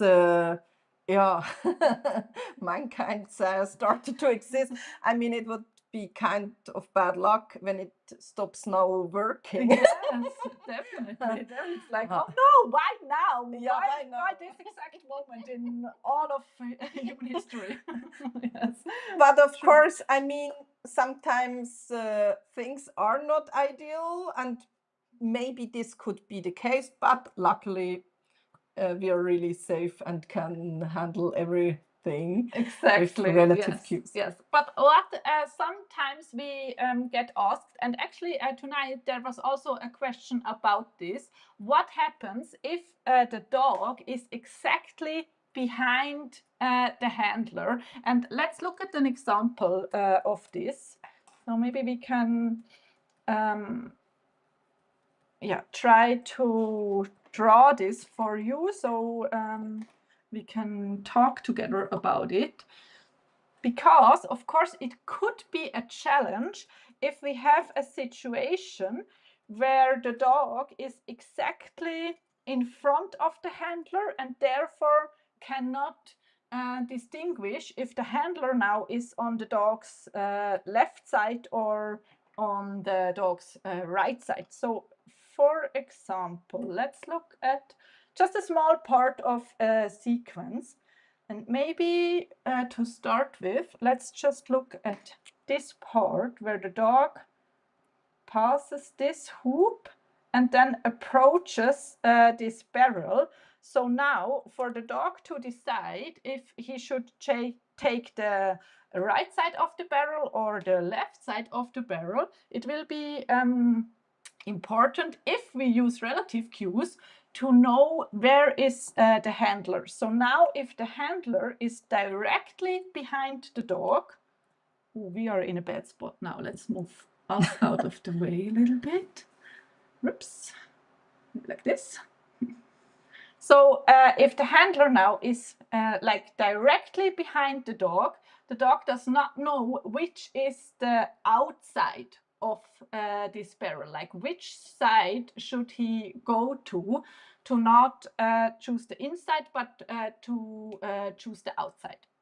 So what is important for situations like this is actually 2 points. The first point is there is always something happening before this situation. Like no hoopers course is set up in a way that the dog is like beamed, is like transported like magically, telepathically or something like that. It's just appearing in the middle of the Hooper's course. Like it will never happen that the dog is just suddenly there, but there was something happening before. And in this situation, there was the following happening before, like in this sequence, the dog was turning at this barrel and then moving into this line. So now we can clearly see that the dog is on the handler's left-hand side when he starts this sequence. Okay, is still on the left-hand side when the dog approaches this barrel.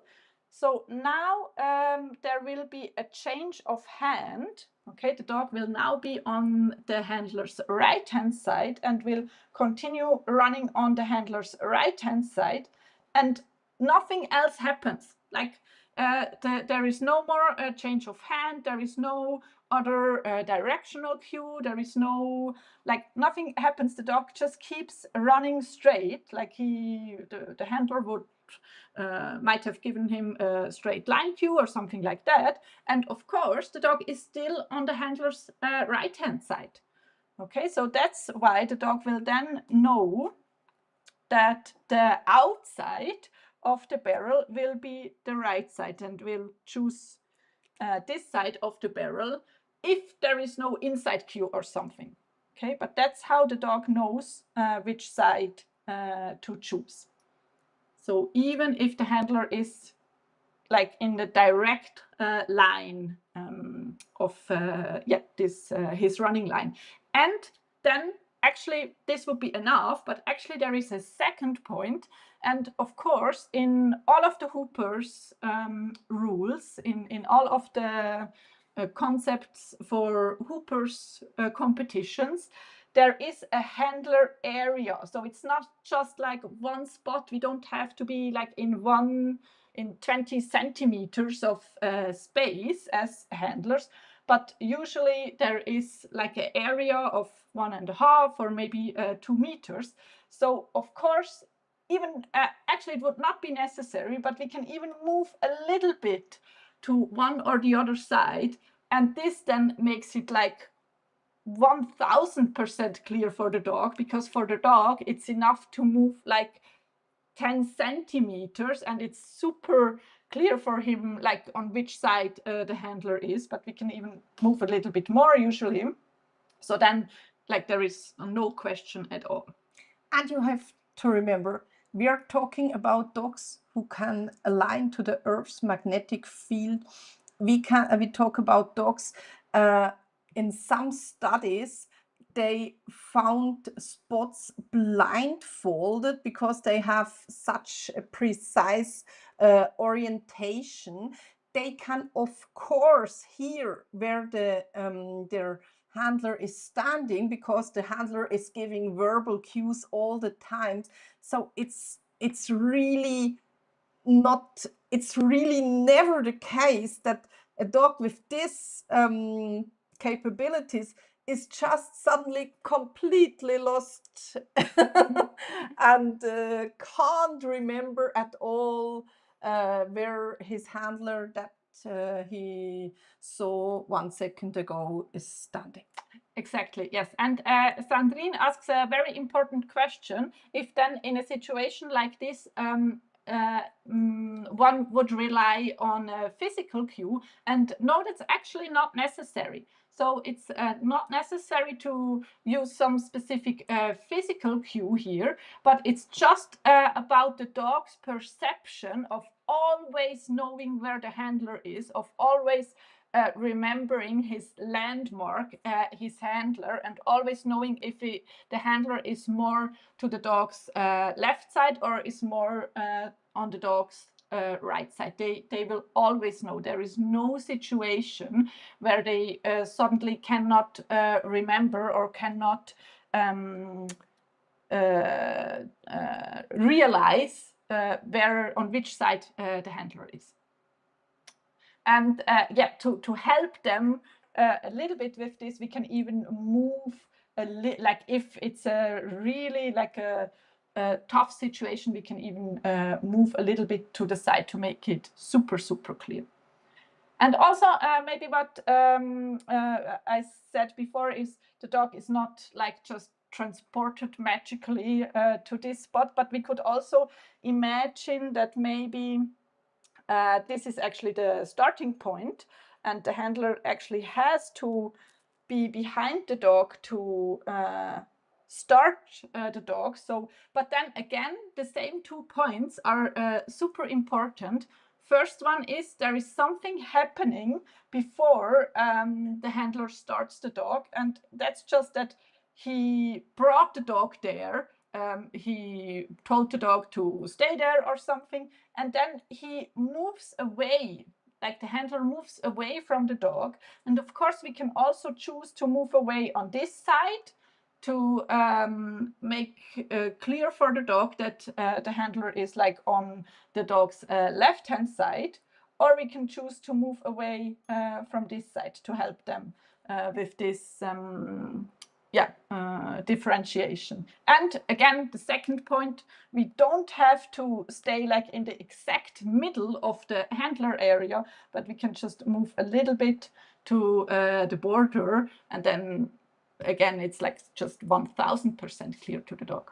Sandrine is wondering what if in that situation, okay, but what when the handler is far away? Yes, so actually it's a shame that we don't have more space here, but actually it's even easier if the handler is further away, because then it's even as how's it called, like a smaller difference in the angulation makes a bigger image for the dog. So if the handler is super far away, then he just needs to move 2 centimeters, and for the dog it's super clear like on which side the handler is. So it makes it even easier. Okay, so we see it's never necessary, but sometimes people will also tell us, yeah, but for example, it's really just an example, my dog struggled to turn away from me at a distance, so now I use absolute cues.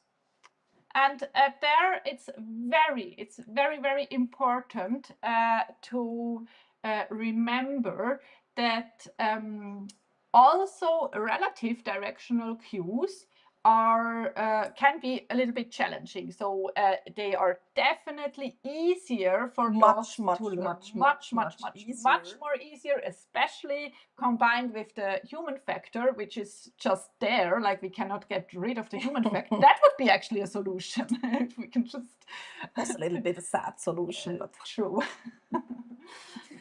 So it's so much easier to train with relative directional cues. But of course, with certain distances, we also need some distractions, distances. We need to train distractions, we need to train different kinds of speeds for the dog, and so on. So depending on the specific situation, yes, of course, we also need some training for relative cues. Yeah, you just would need more targeted exercises exactly for this skill, maybe having even more steps in between. Yeah, but it would be like a logical error to like say, oh, my dog is struggling to turn away from me in distance, so I switch now to a much more difficult directional system. That would be like a logical error.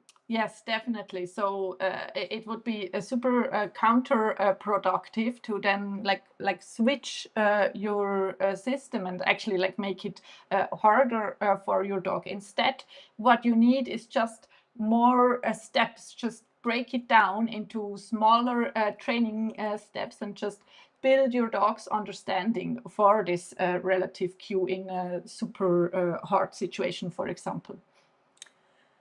Don't just train for the super hard situation. I think most of us who know us would know that it is like the best way to find a clever training setup to like with easy steps build your dog's understanding.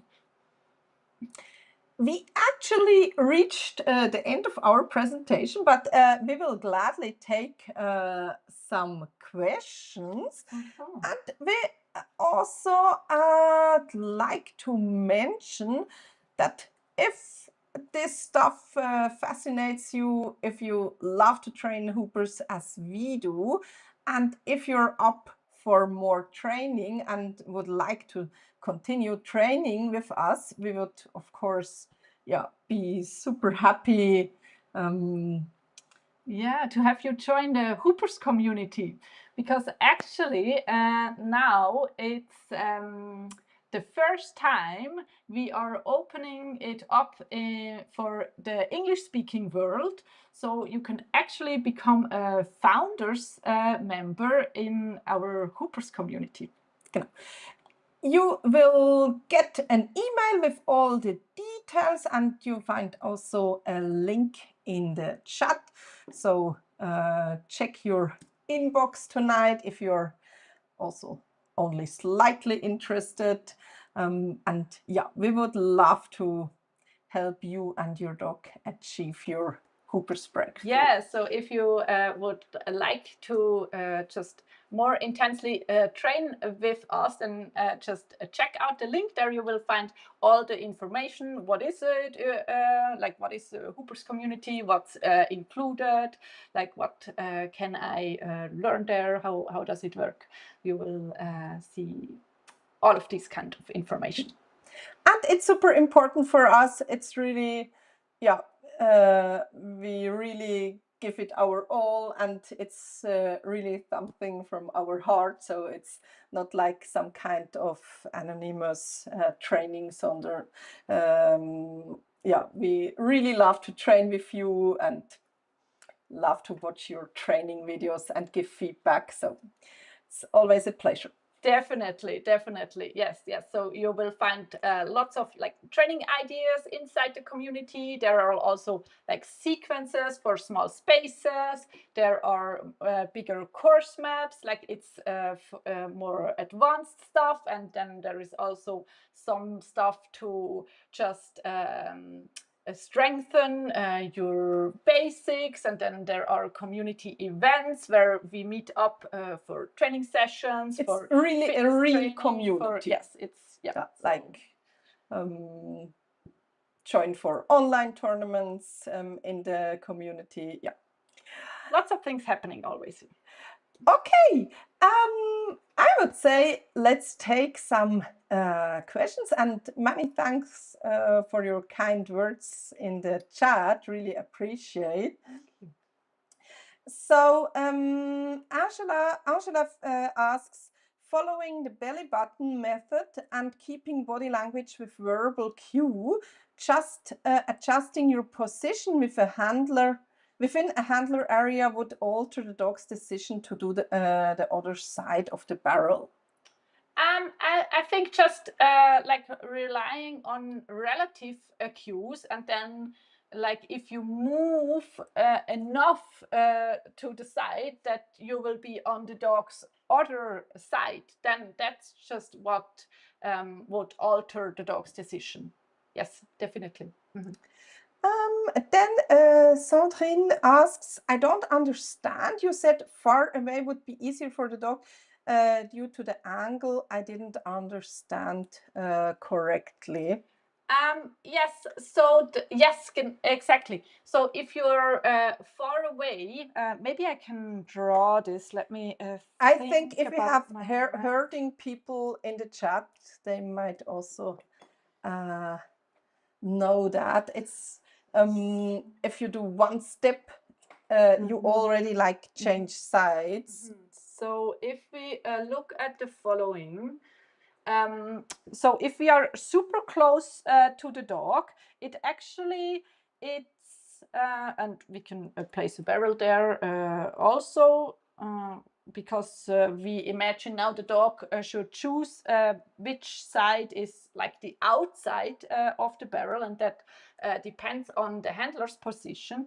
So if we are super, super close to the dog, we would have to do almost like a big step to then make it clear for the dog on which side the handler is. And that is now if the dog is like magically transported into this position and nothing else happened before. So if we are super close to the dog, it's kind of like a big step is necessary. But if we are far away from the dog, it's just a tiny little bit to the side, and it's actually more obvious for the dog on which side the handler is now. You can also imagine someone standing behind you, and when can you decide like on which side they are? I think it's maybe something that's not so easy to see visually, but you certainly feel it in the real situation.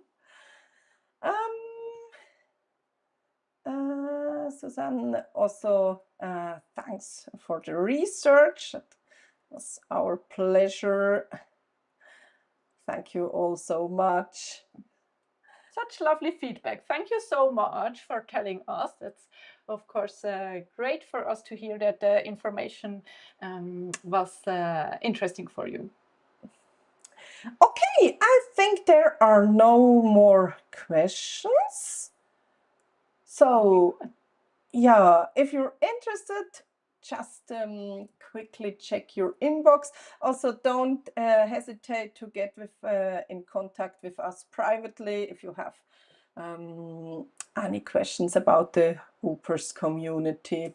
There is one question. It's about if the Hoopers community is different from the Navigate Your Dog online course. And yes, it's a difference. And the first difference is that in the Hoopers community, it's great if you have some basics already for your Hoopers training. If you have taught your dog like maybe the obstacles and maybe a little bit of distance work or something like that. So if you have done a little bit of Hoopers already, then in the community you will just find more training ideas to strengthen this, and then you will find sequences for various kinds of levels, and then course plans and all the community events. But it's really a community. It's really like a membership. You can also choose if you want to join monthly or yearly, and then you can choose how long you want to stay. So compared to this, Navigate Your Dog is a course that takes a couple of months, and then you're done with the course. You have reached all of the course lessons. You have With the Hoopers community, the fun continues as long as it is your hobby. Exactly. As long as you like. So thank you so much for all your kind words. Really appreciate it. And I would say we end then here. Yes, thank you so much for staying with us, for spending this evening with us, and for listening and for engaging, for all the interesting questions, and always a great discussion like this.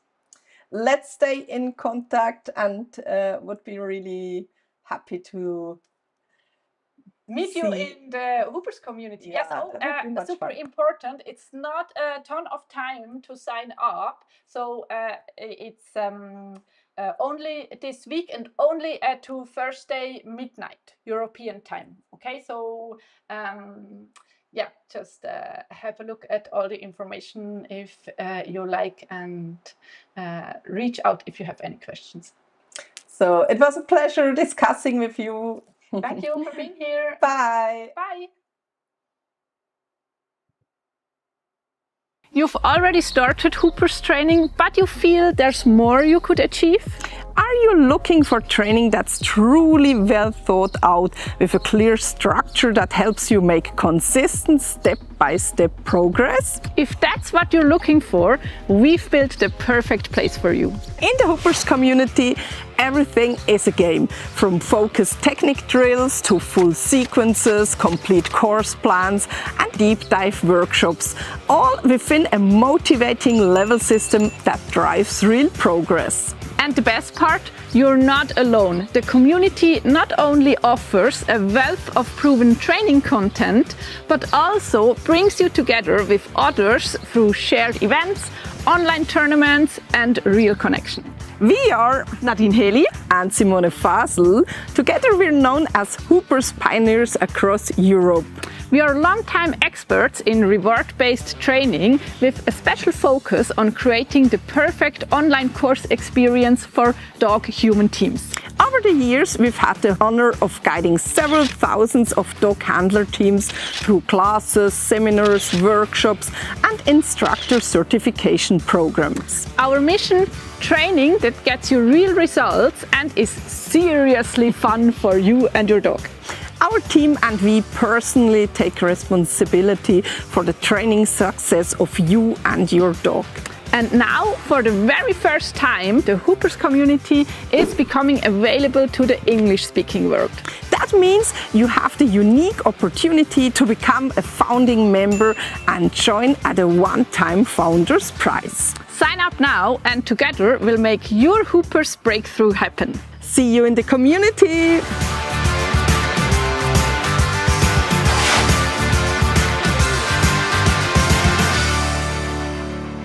You've already started Hoopers training, but you feel there's more you could achieve?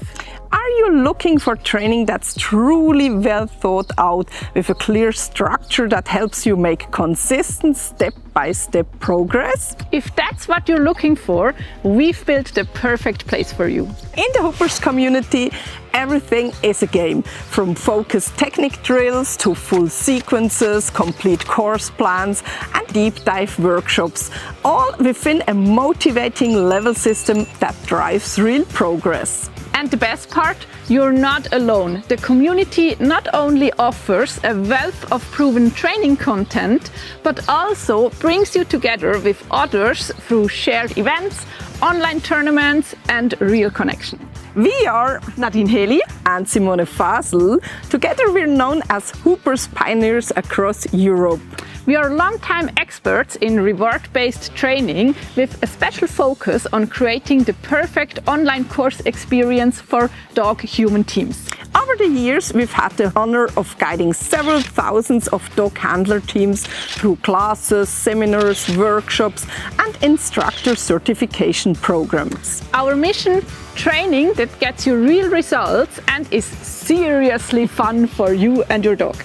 Our team and we personally take responsibility for the training success of you and your dog. And now, for the very first time, the Hoopers community is becoming available to the English-speaking world. That means you have the unique opportunity to become a founding member and join at a one-time founder's prize. Sign up now and together we'll make your Hoopers breakthrough happen. See you in the community!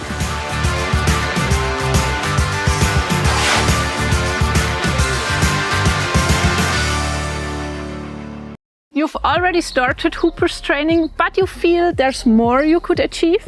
Are you looking for training that's truly well thought out with a clear structure that helps you make consistent step-by-step progress? If that's what you're looking for, we've built the perfect place for you. In the Hoopers community, everything is a game, from focused technique drills to full sequences, complete course plans and deep dive workshops, all within a motivating level system that drives real progress. And the best part, you're not alone. The community not only offers a wealth of proven training content, but also brings you together with others through shared events, online tournaments and real connection. We are Nadine Heli and Simone Fasel. Together we're known as Hoopers pioneers across Europe. We are longtime experts in reward-based training with a special focus on creating the perfect online course experience for dog-human teams. Over the years, we've had the honor of guiding several thousands of dog handler teams through classes, seminars, workshops, and instructor certification programs. Our mission: training that gets you real results and is seriously fun for you and your dog. Our team and we personally take responsibility for the training success of you and your dog. And now, for the very first time, the Hoopers community is becoming available to the English-speaking world. That means you have the unique opportunity to become a founding member and join at a one-time founder's prize. Sign up now and together we'll make your Hoopers breakthrough happen. See you in the community!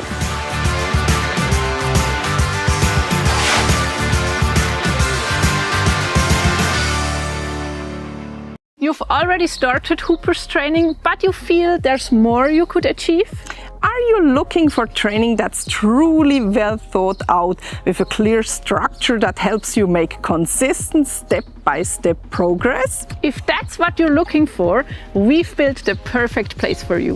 In the Hoopers community, everything is a game, from focused technique drills to full sequences, complete course plans and deep dive workshops, all within a motivating level system that drives real progress. And the best part, you're not alone. The community not only offers a wealth of proven training content, but also brings you together with others through shared events, online tournaments and real connection. We are Nadine Heli and Simone Fasel. Together we're known as Hoopers pioneers across Europe. We are longtime experts in reward-based training with a on creating the perfect online course experience for dog-human teams. Over the years, we've had the honor of guiding several thousands of dog handler teams through classes, seminars, workshops, and instructor certification programs. Our mission: training that gets you real results and is seriously fun for you and your dog. Our team and we personally take responsibility for the training success of you and your dog. And now, for the very first time, the Hoopers community is becoming available to the English-speaking world. That means you have the unique opportunity to become a founding member and join at a one-time founder's prize. Sign up now and together we'll make your Hoopers breakthrough happen. See you in the community!